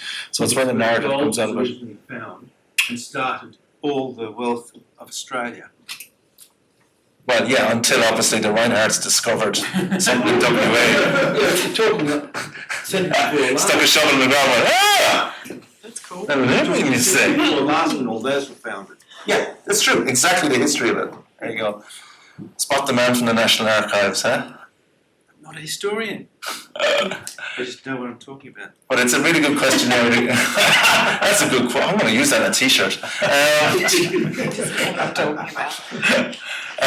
These are the questions. I love this from the Funding Centre. These are the questions you need to be asking for yourself, let alone basically what they're going to be asking of your application, obviously. So have the answers yourself in the first instance, because then you're providing the answers for them. Because again, in some way, shape or form, they're going to be asking you this.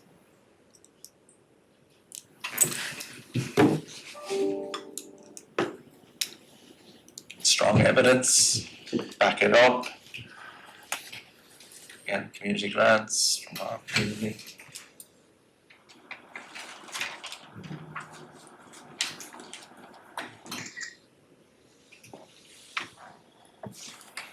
Emphasize the scale and importance of it. My two favourite grant applications, which I've framed in the office back in Sydney. First one, we had an application for World Peace in 2013, which they quantified at $58,000 Australian. Bargain of a lifetime. I was going to take out a second mortgage and get the Nobel Peace Prize at the same time. How can you stack up World Peace against $58,000 Australian? You can't. This congeniality competition, would they? Is that a movie? So that was one. Second one we had was Save All the Whales Around Australia from an environmental organisation in 2015. All the whales. Save all the whales around Australia. Right? I didn't know they needed saving in the first instance, so it came as a surprise to me. But you do not apply to a Japanese car manufacturing company for the because the Japanese have a different prerogative in whaling than we do. So know your audience. So computer said no, yeah. Yeah, know your audience before you do the ask, yeah? So it's just, I'm not trying to be facetious and say that, but that's where people are not thinking, obviously, you know? Scalability and eligibility in terms of the right ask to the right person. So bank would be to save the whales. Well, it's obviously who's giving out, I mean, banks are giving out money in terms of philanthropy, insurance companies, retail companies, car companies, all across. Coles, Woolies, Aldi, they're all giving out money in grants. Kmart, you got to fill out a one-page form and get it signed by the store manager, it goes to head office. One-page forms, like 5 questions on the grant application. Yeah.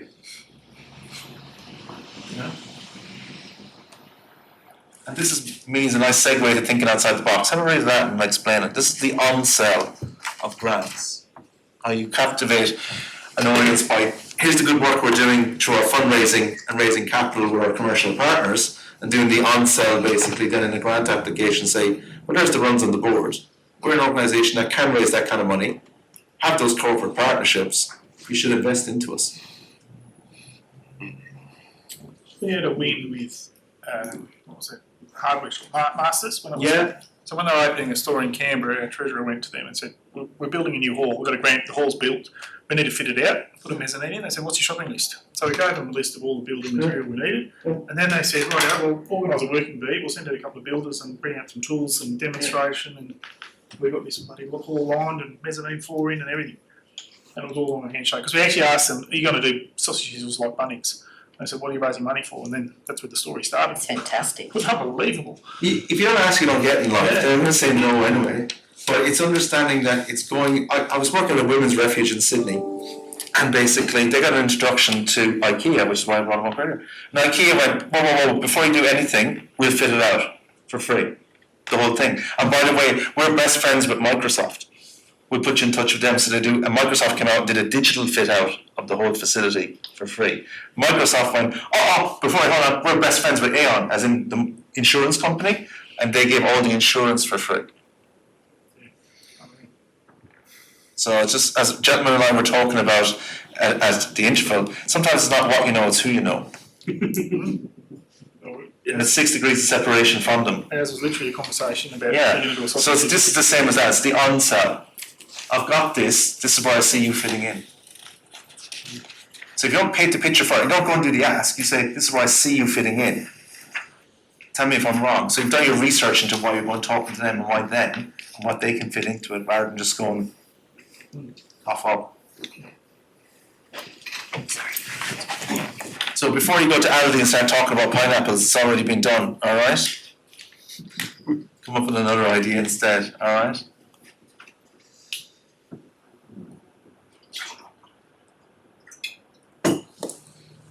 But in the contrast to my coffee story this morning, it's also about what I'm going to be saying on social media after, how someone didn't talk to me in Yass, how someone talked to me in Yass, because I saw Kmart was open when I drove past and I needed to get a quintessential. I was the only person in the store. I walked in, a young girl was there. Hello sir, good morning, how are you?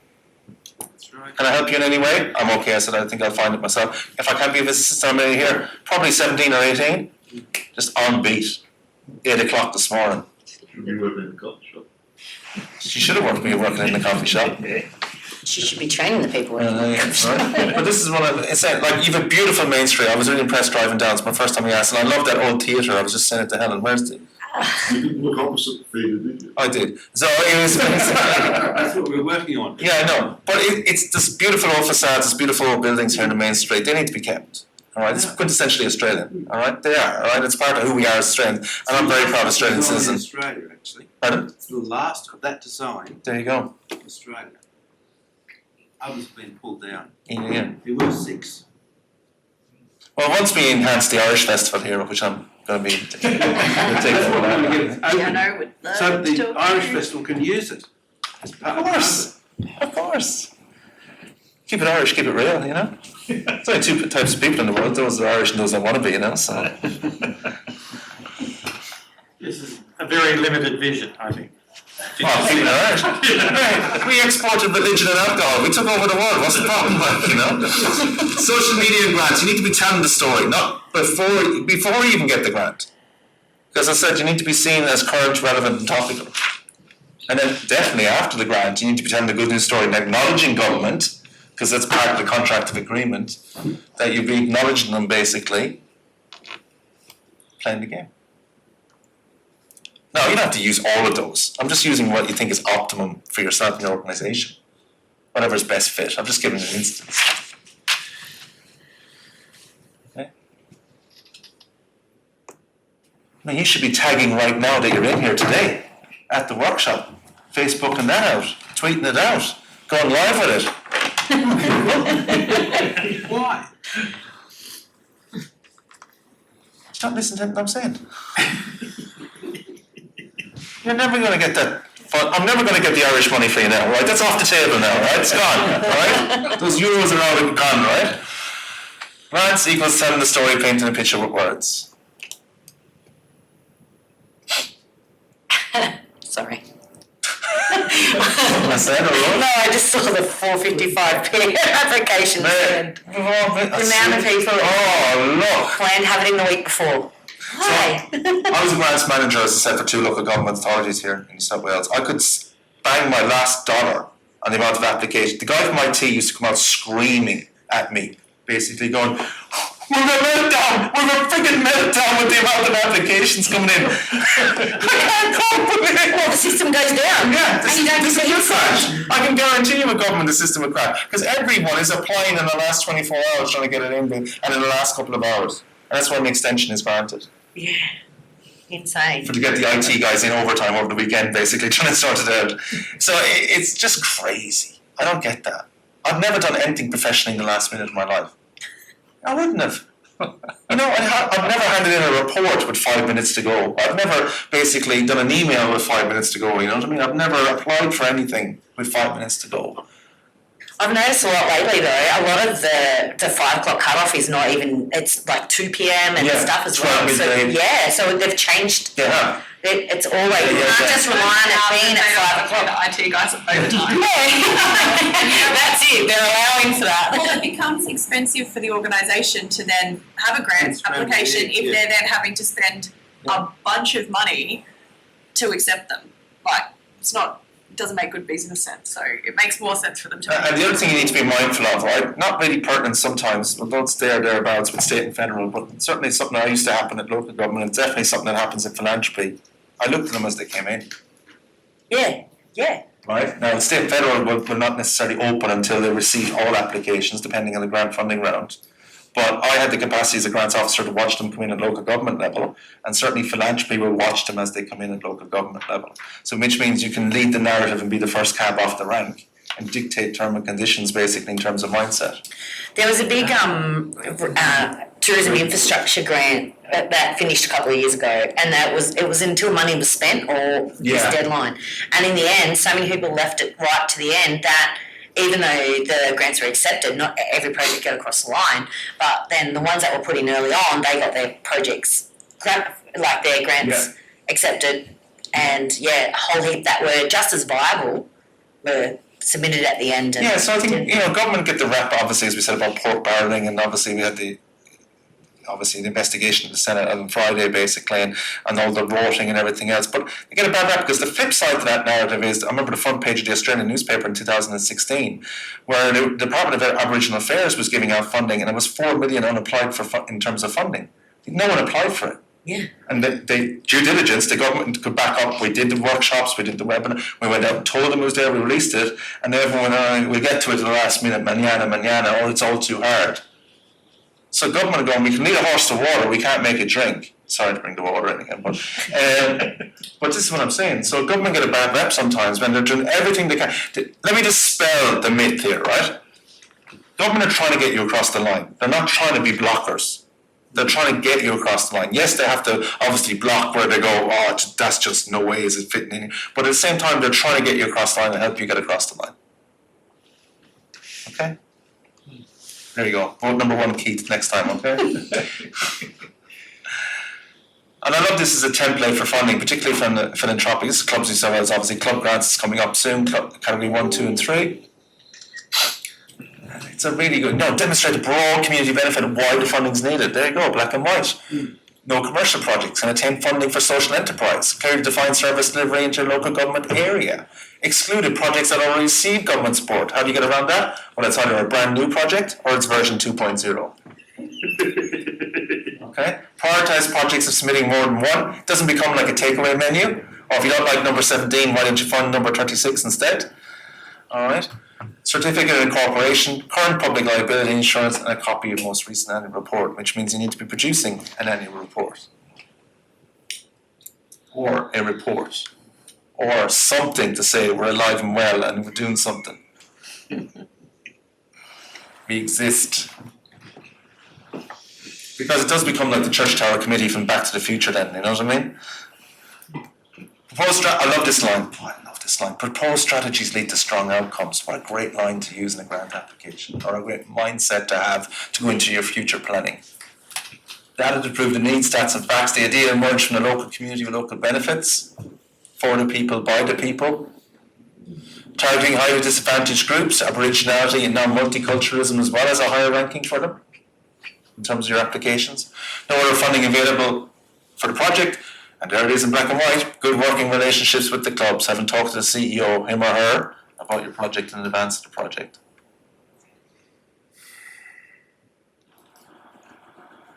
So please gamble responsibly. Now, this leads me to a nice segue, bring up Clubs New South Wales, the ethics of receiving grant funding.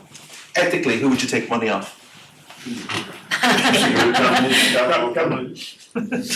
No, you wouldn't. So I've had organisations to turn down McDonald's funding, TUI's new funding, alright, Marlborough funding, because ethically they can't be seen to take that money. TUI's new went out and built clubhouses for cricket clubs and rugby league clubs in New South Wales about 5 years ago. Brand new spanking clubhouse, dressing rooms. A contingency of the arrangement was what would be put into that clubhouse? A bar, stopping exclusively. Their brand. Which is great for your under-9s cricket team when they come in from a hard day's slog and stick a straw under 2 years old, you know? So again, a lot of clubs went, no way. Let's not drink responsibly, we're not doing that. No chance. Alright? So again, you have to make the determination for yourselves. I can't influence that for you, or your organisation, or your committee. Who are you willing to take money off in the private world? Just a decision. Commonwealth Government Grant Guidelines. That's an old screenshot. Reminds me I must change it. But I love it, right? It's the Bible. You ladies seen this and worked out this? Have it by your bedside every night as a bestseller? It's great for insomnia, isn't it? Don't print it out, by the way. It's bigger than the Amazon rainforest, alright? So, but it's really good.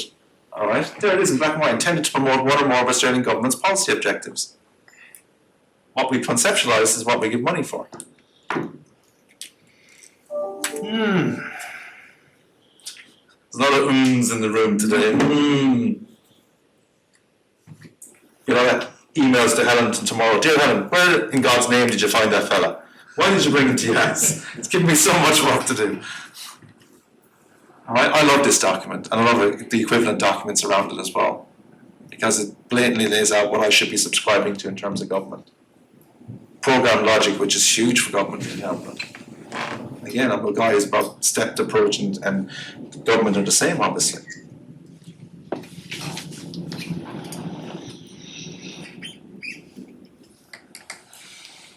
Need a discussion on what program logic is. Is that you or me? It's you, well, you start. I'll fill you in. It's an oxymoron with government, isn't it? Oh, now you had to do that. Government logic. Oh mate, that's government logic back to government buzz. I was in a government briefing 2 weeks ago in Canberra, and someone kept on using the word ubiquitous more than once. And by the time I finished it, I was like, you don't even know what ubiquitous means, do you? Just using it in the wrong connotation. Program logic, rhyme, reason, sense, rationale, break it down, baby steps, solid foundations. A leads to B, leads to C, leads to D, leads to E, not A leads to E. Program logic, rhyme, reason, sense, rationale. How am I doing? Yeah. So I'll say it another way, perhaps. You're really saying that why the thing that you want to do is going to lead to the outcomes that you want and that the grant provider wants. So you're saying that you believe your program logic is that if you do this thing and this thing, then together it will lead to this thing. You can't necessarily prove it, and you might have data that does support it, or you might be testing that program logic by the activity that you're doing. But the point is, and I guess I'd say the same about some of the other criteria relating to data. The thing that's important to show is that you've thought about it. So you may not have it perfect, but the point is that it's been in your head, that you think that if you do this, it will lead to this, and then that will support you in doing this other objective, and so on and so forth. Even if you have it wrong, the point is that you've done the thinking. And it's the same with the data. You might not have the perfect data, but the point is that you've thought about the data, and you've thought about where to get it from, and you've done the best you can with what you have, and that your expectation would be that at the end of the project you would have better data. And again, with program logic, the expectation would be that at the end of the project you would either be refining or supporting the fact that your program logic is accurate. So that's part of your evaluation and your feedback loop to yourself as well as to government. You use it for both. Perfect. And when's your workshop on? It's on Thursday, isn't it? Same place, same time. That's good. Thank you very much. Appreciate that. All's good. What we normally do in life. Well, yeah, I mean, that's all common sense, isn't it? Yes, it's the point of articulating it. Yeah, exactly. Using jargon and. No, The discipline of it as well. Oh, the Discipline. Yeah. So don't assume that they know how you get to that Yes. conclusion. You have to spell it out And clearly. that's the only assumption in life. Yeah, Don't assume anyone knows what you're Just doing. because it makes sense to you doesn't mean it makes sense to the people reading the application. And even things like, even if you've had a conversation with the person assessing the grants about your grant and you've done that relationship building, you still have to lay it out in your actual application. You can't, they actually can't assess anything other than what's in front of them on Don't your assume paper. anything. I had a meeting in Wollongong yesterday, and the guy said, "What do you do?" I gave him the card as like the grants guy. Oh yeah, what do you do? The grants guy. I do grants. Oh yeah, but what do you really do? Grants. Is that a real job? Yeah, has been for 9 years. Thanks for asking. Intended results should lead to the results expected. Grants are given to make a difference. Something has to happen with the money. I dealt with a tennis club in the Northern Beaches a year after they got the funding. It was still sitting in their bank account. Not a good look. They asked for funding for a disability ramp to be built for access to the toilets. And a year after, they still hadn't delivered on that. And when they did activate the funding, they started putting in floodlights. Do you think the Office of Sport was happy with that? Yeah. Not when they came out and did the assessment. the ramp that wasn't there. Yeah, exactly. Just imagine it. Vote with me. Grants are going to make a difference. As I said, enablement. You got to be an enabler. In action. get it done. I want those results. I'm results based in terms of the grants. As much as you maybe not be able to give me a guarantee, I want something at the end of the day. And this is an example of grant speak in the last bullet point. I don't mind you using that phraseology, but back it up. How are you flexible? How do you manage risk? And risk management is huge for government. Am I correct in saying that? It is, right? Risk management is huge. So having a risk management document, a risk management matrix, how do you mitigate and manage risk? Because there's always risk. I hate these people come up and go, oh, there's no identifiable risk for this project. Oh, really? Because if you open the front door, that's called the real world. Alright, there's always risk. Quantify and qualify the risks, and then show me how you're going to mitigate and mediate the risk. So a lot of that phraseology sounds good, looks good, but you have to back it up. Reporting, core accountability principles to stick by. Small questions are always big ones. We've found over the years that people don't struggle on the 20 or 25% value questions, they struggle on the 10% value questions because they spend less appropriate time on it. They think, oh, it's just, it's throw away. It's not going to do anything for me. No, they all stack up, my friend. And beware of trade-off thinking. As I said, government may change. We had an instance here in New South Wales with New South Wales Health a number of years ago. $350,000 grant was being available. 2 weeks out from deadline, a notification came out from the department saying $350,000 is no longer available. It's now going to be $300,000 available 2 weeks out from application. So people have to scramble to redo their budgets, redo their planning, everything, because they're 50k less to operate with. It can happen. And for all incidentals, have a fluidity of approach. Work with other connectors, as I said, internal and external resourcing, getting the right people to help you design, build, write it, deliver it, and local, state and federal current affairs, being across that obviously. Right.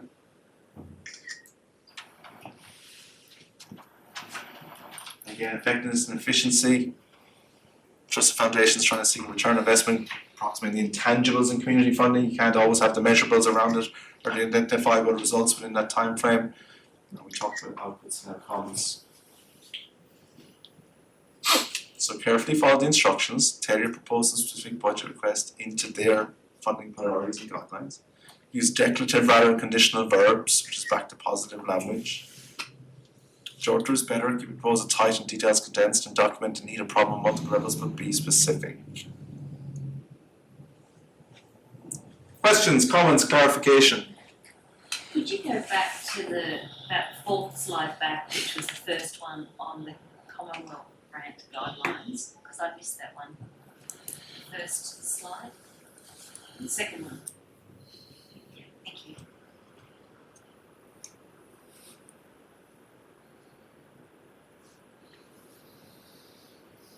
And again, these are grant writing exercises basically that I do with my clients. I'm not asking you to do one now, so you can take a breath there. But just, it's good to practice. I'm a big believer in practicing, writing, templates, old grant applications. Break it down for yourself. So I have some preemptive strike and some preparatory work done. I do like the idea of writing your word first. You should. Oh, so many times it saves. It saves, yeah, because you'll see it in a different way. So I actually write my first draft longhand. Yeah. Alright, just the way it goes through. Then I translate that across and then into a Word document. And again, I'm constantly editing and spell checking as I'm going basically as well. But it's just better thought process and going through it myself in several different incarnations. Yeah. So I totally subscribe to that as well, yeah. And just be a little bit careful because sometimes it doesn't translate to the portal. So one I did recently translated exactly to the characters, but one before that, it says that you should say, let's say you got a word limit of 2,000 words or whatever.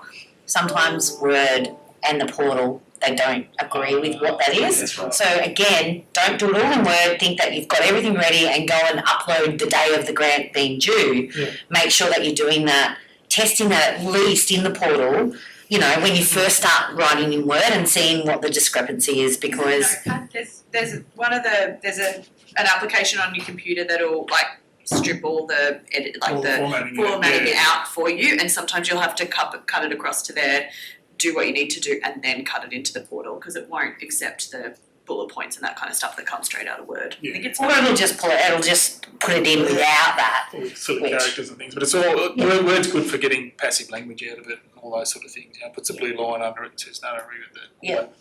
And you can look in your review and see exactly how many characters it is, all that sort of stuff as well, so.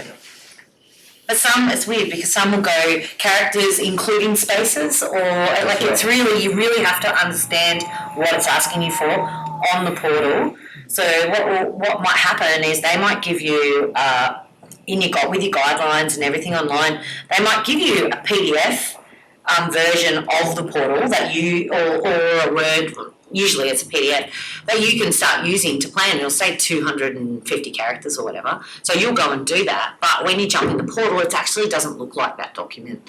Someone's done it, someone's not done it properly. So don't go by that. Make sure that you understand what the portal looks like at the very beginning of doing the application and how that translates to however you're going to do it, because they're the things at the end when you go to submit that if you haven't accounted for that, you could miss your deadline from just doing that way.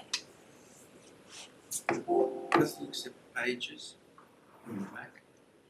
I don't know, sorry. It's just a copy and paste, so. No, Save it in a rich text format. Do you ever see like 2 hours of your life just disappear in front of you, basically? Or someone just goes, it's just a copy and paste, that's all you have to do really with plans. I'm joking, obviously. But yeah, take everything of note, but the formatting and the parameters, make sure, as you said, you're right up front about it. Last thing you want to do is get there, try to squeeze it all in, and none of it's translatable at the end of the day, basically. Save draft as you go, do version control, basically save it in it. I know as obvious as the nose in your face, but people don't do it. Create a distinct folder or file for it, share it across a number of locations, because you'd be surprised, I get it all the time. We've lost the grant application, does anyone know where it is? Who took it home with them? As if they took the whole desktop to work on it over a week. It happens all the time. I get this with community organisations. We can't find it. Marjorie, have you got it? You know what I'm saying? It's just crazy, some of the stuff we say. Save it on thumb drive while you're going. I know, right? Project rationale. The why. The quintessential of all grants. Why do you want the money? Why is this needed? Why is it needed now? Why you? Why there? It's like being a 5-year-old. Why?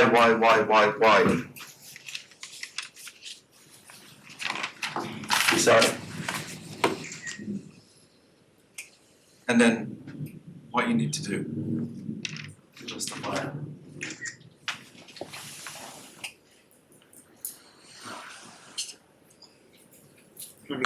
Last time, Alan, why? Don't say never get out another grants workshop. The one, Keith, Okay? can you put the one before up? Certainly. Why? Why? You need a reason I'll do it. Should just remember that. That's easy to remember. Thank you. You're welcome. That it fits in with planning at all tiers of government, and include that compatibility in your argument as well. Again, aligning to their narrative, their prerogative, what they're trying to achieve, what they're trying to do. Project timing is a big one. I have to factor in that latitude when things don't go from acts of God the whole way through the COVID. Use up the latitude.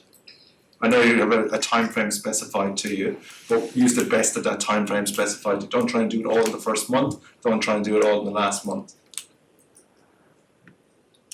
And timing is often, there's the thing to articulate in terms of risks, project risk, Yeah. timing and delivery. Definitely.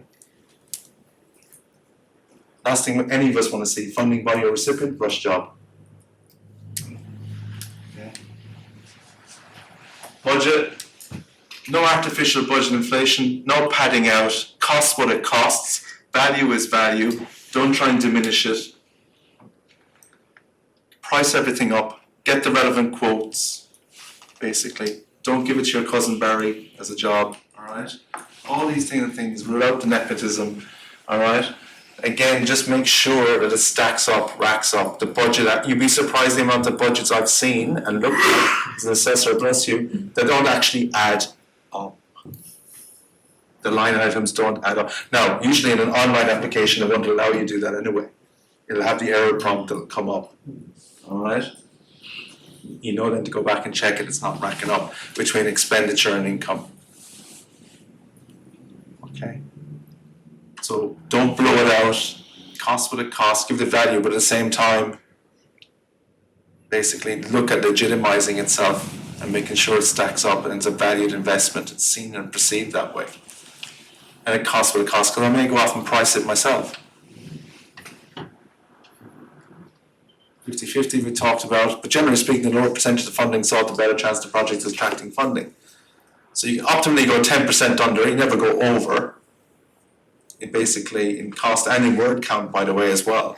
Word count, you go about 10% under, never go over the word count. The challenge in word count, and just in grants for a second, just deviate for a moment. People say to me, Keith, they're giving me 500 words to answer this, but I can answer this in 250 words. That's not the challenge. The challenge is to answer it in 500 without padding it out. Yes. I know you can answer it in 250, but it's basically, I'm giving you the latitude to explain it more to me, sell it more to me, really bestow the virtues of it. And I know you can do that in 250, but I'm giving you 500. That means you plan your answer to what you want to say, when you want to say it. Again, look at cost offsets. Don't ask for everything blatantly. We call it filling the stationery cupboard. People ask all these incidental stuff, that's budgetary line items that are not essentially, or you can source it elsewhere, and we're not going to pay for as well. So it's very much basically that, again, can you look at cost alternatives to fund components of your project, including your own contribution, which we talked about earlier on. Okay? Factor in inflation and factor in salary increases if you're going to appoint a project officer or project manager for the duration of the project grant, because things go up in price, not down in price over multi-years.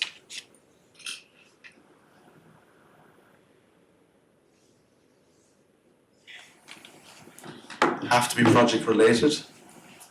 So interestingly, I was just reading documentation last week. Vic Health in Victoria, and obviously, and Vic Sport have put into their, as a qualifier in their grant application process, that basically costs. So if you're going to employ a grants writer to write the grant, they're not going to pay that cost. You're going to have to absorb that cost yourself. And it can't be listed as a line item in the application process. So you have to absorb that cost. And that has now been expanded to other professional services you may be using as well to a certain degree. They've very much delineated what they're going to fund and what they won't fund in terms of consultants coming in. Okay. Good for you. I have a one-time only offer here today, and yes. I give you a good price. If I'm applying for, say, stage 2 of a project, that's a smallish sort of project, is it reasonable to ask for the entire cost of phase 2 based on your investment in phase 1? In my investment on phase 1? To give you a quantifiable answer, I need to see that before I give you an answer to it.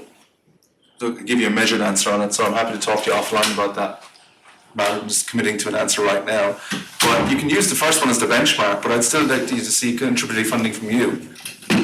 You know, I don't like I'm not trying to demean what you're saying, but for you to say I want holistically all, I never like that anyway. I'd like to see some contributory funding at the end of the day. So just saying, you funded all, I get that, like, you funded stage 1, so you're going to fund all of stage 2, aren't you? That's putting a kind of a mandate on me, isn't it? Now, what I'm saying is I've already funded stage 1. Oh, you funded stage 1? Yes. Yeah. My apologies. So you're looking then for stage 2 to be funded? Yeah. Fully, not too, no. I still rather you put some contribution in, some, optimally. Yeah, and if that's just 10%, it's 10%. Because you're leveraging the runs on the board you already have. You've done the first project yourself. Yeah. Kudos to you. Well done. So the obvious question I'm going to ask is, right, well, where do you need, if you have the ability to run stage 1, sure you have the ability then to manage stage 2. You got to justify the funding and why that's needed around that. Don't, retrospectively, as I said, don't start on a project before you get the money. Be deemed null and void.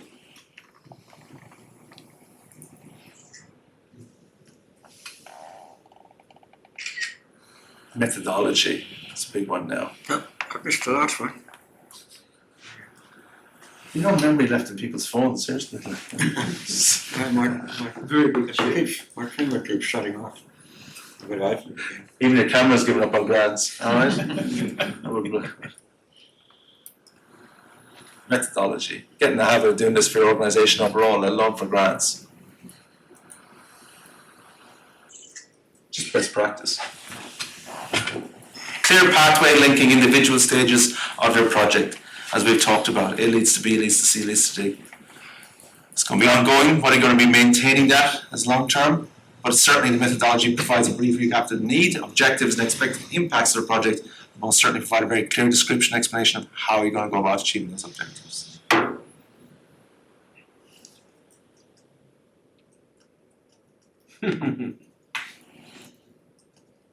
Less questions means more opportunity. So paint the picture for me as an assessor.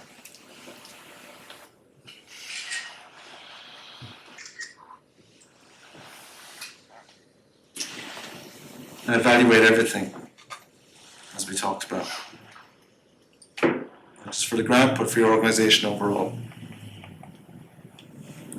Because the merits will be considered in terms of funding the stages, and basically you clearly didn't mean that.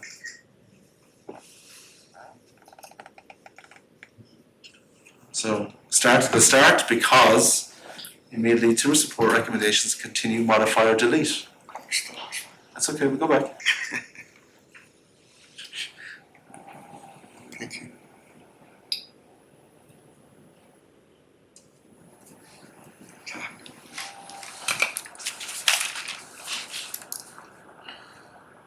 And you need to show how it's on track and how you're measuring the effectiveness of your service delivery through a measured approach, and then selling that on basically as a guarantee or guarantor back to government on their investment or philanthropic on their investment. As I said, stay away from the autopsy.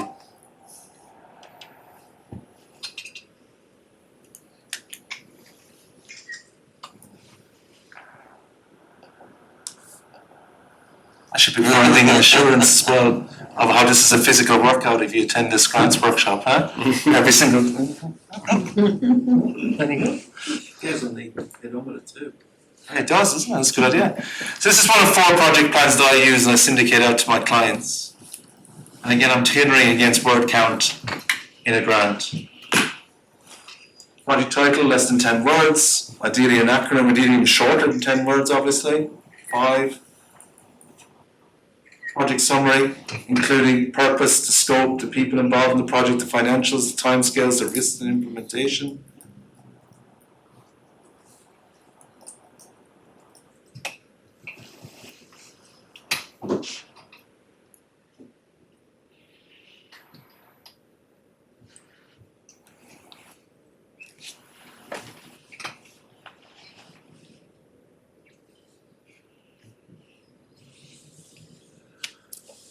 And then your full project description, which is 1,000 words.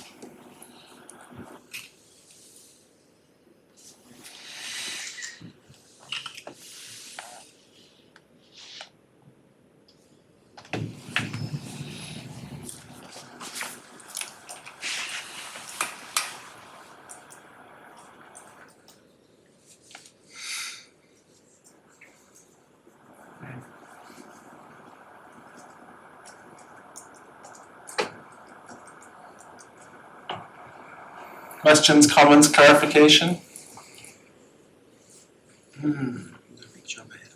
Are these normally included in a template, these questions? This is a template. This is the template? Yeah. This is your template? Yeah. Would that be, if you're applying for a grant, will they ask you what is the aim, what is your, and give you? In some way, shape or form, I'm getting asked those questions, yes. So I'm trying to have a preemptive strike for myself. But this is your preparatory document that then you can put into your Correct. template. I guess the good thing about a project plan is it gives you an idea of what you're gonna do once you actually get the money to. Exactly. And I guess it comes back to you can add it as an attachment, as an extra piece of information for the Yeah. grants person. So Well, again, going back to the Office of Sport grant, they're actually asking you now to attach your project plan. It's open at the moment in New South Wales. They want actually you to attach the project plan. They're giving you some indicators as to what you should be including in that project plan, but the expectation is that you already have conceptualized the project plan before you do the ask for the money. So my top 10, make it about your reader, answer the question, try not to waffle, make it clear what's in it for them, be direct in the way you answer your questions and write them up, avoid sweeping statements, give great examples, mini case studies, remember looks can kill, as I said, if it looks like a sloppy application, it must be written by a sloppy organisation. Jog their memory, if you've received funding from them in the past, remind them of that, and make a word perfect. Old journalistic adage, count your words and make your words count.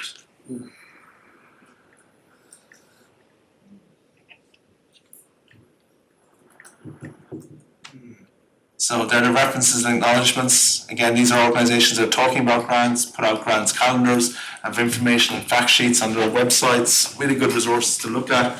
I would also add to that Fundraising Institute of Australia and Philanthropy Australia as well. There's a lot of narrative around grants. And it's Grants Hub as well, which is another good one as well as the Grant Guru. Most of these are Melbourne based, apart from obviously the Australian government, which is inclusive of Melbourne, but Strategic Grants is Brisbane based. Really good resources.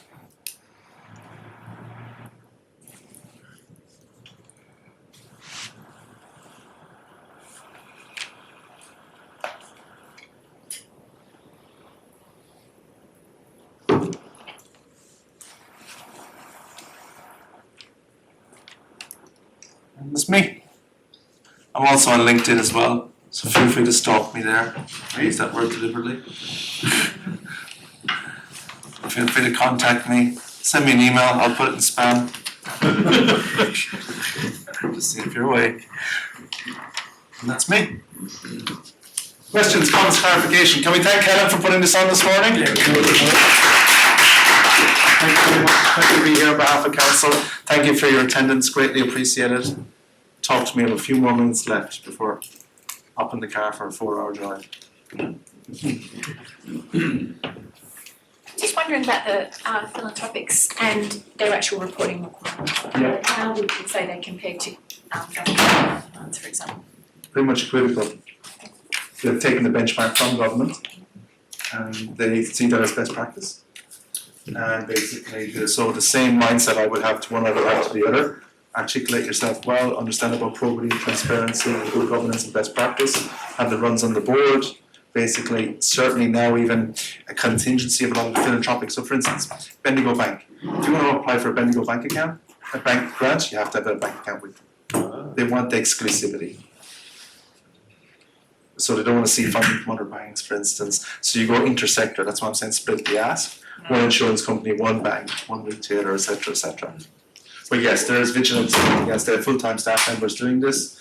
They have a board who'll be going through everything in that regard as well. Yeah, I mean, it's just another bureaucracy. I just wondered, because one of the criticisms of government grant administration can be an excessive requirement of reporting. Yeah. And I just wondered if there was any learning there, but if they're basically in the same space. They're in the same space. In terms of reporting though, it's much more linear. It's not as much expected basically in terms of that.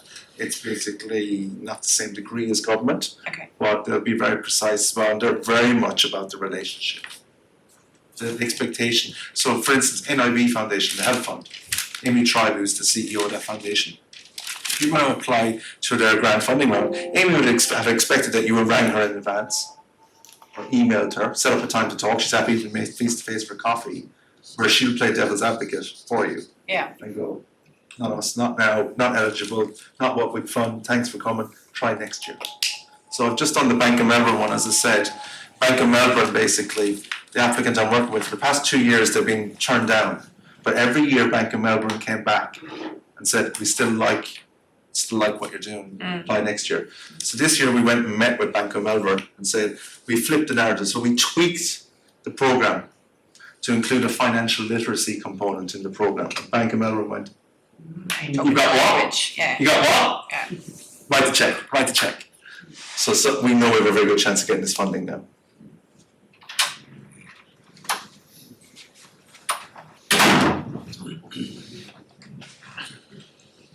Comments, clarification, questions? bringing it into focus and actually helping No problem, thanks for having me. explain what's involved and to see the perspective from the other side. Yeah. Yeah. Yeah. Get that grant, folks, right? Just break it down, make it easy for yourselves in terms of, make it easy in terms of a stepped and staged approach to what you do. And don't miss a step. Just one thing, the attendance list which you put your email address on is Jackie's, not mine. So did you, just as long as you're happy to give Jackie your email address and your other contact details, just be clear about that. I already have all of them. But just making sure that it was Jackie who circulated that list. Thanks for that. And the reason why I did is because I'm with a New South Wales government funded program and I live locally in Yass. And I help businesses through this program to get grants. So we're working together for Bookham, and I'm working with lots of people to help them get grants, and I know Keith and I do refer people through to Keith as well. But if I can help you, please let me know. What I might do is send you out an email introducing myself with information, and if you'd like to get in touch, you're most welcome. Thanks. Brad, I think it's been a great. Sorry, it's just before, gentleman had his hand up, sorry. It's to do with the COVID situation. Sure. We run a public hall. Yep. We've lost all of our income. Yeah. Is there any grant support that is going to be open to us or that people are aware of?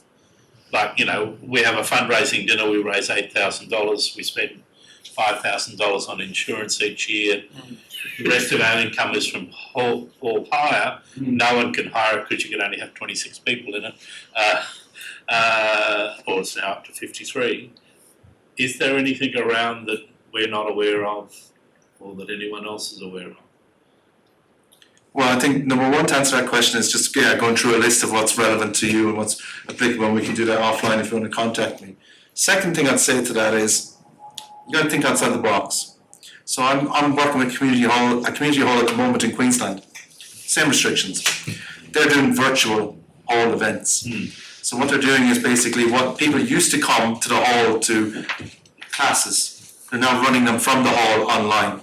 So the revenue stream is still coming in. It's just they're filming it from the hall. They have a camera set up, just going live on Zoom or whatever on Skype, and there's still revenue stream. People are still paying online basically. So still using the hall. So the hall is still a presence, both in mind and in spirit, while physically they can't get there. That's the way you need to be thinking, because that will well reflect in your grants that you still have utilisation of the facility and you haven't been dormant for 9 months.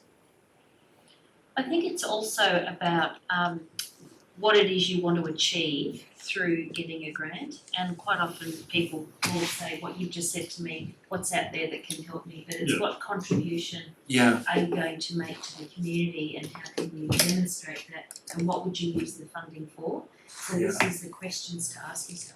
Come up with the idea, as I said first, a very good point to validate what was just being said. Yeah. Conceptualise the hall and what you want to do first, then do the ask for money, rather than the other way around where you do the ask for money and then you're obliged to do what you've put in there or what they're looking to do in terms of that. Come up with it, look at the hall, look at what you can do online, what you can do face to face, and look what's going to happen post-COVID, and then look at the right funding that's going to help you with that at the end of the day. Because that mightn't even be funding, it might be brokerage and advocacy, it might be discretionary funding, etc., etc. Yes, sir. If it's $5,000 a year for your insurance and you can't use it, shouldn't you get a refund? Or You're very common in that. Part thereof.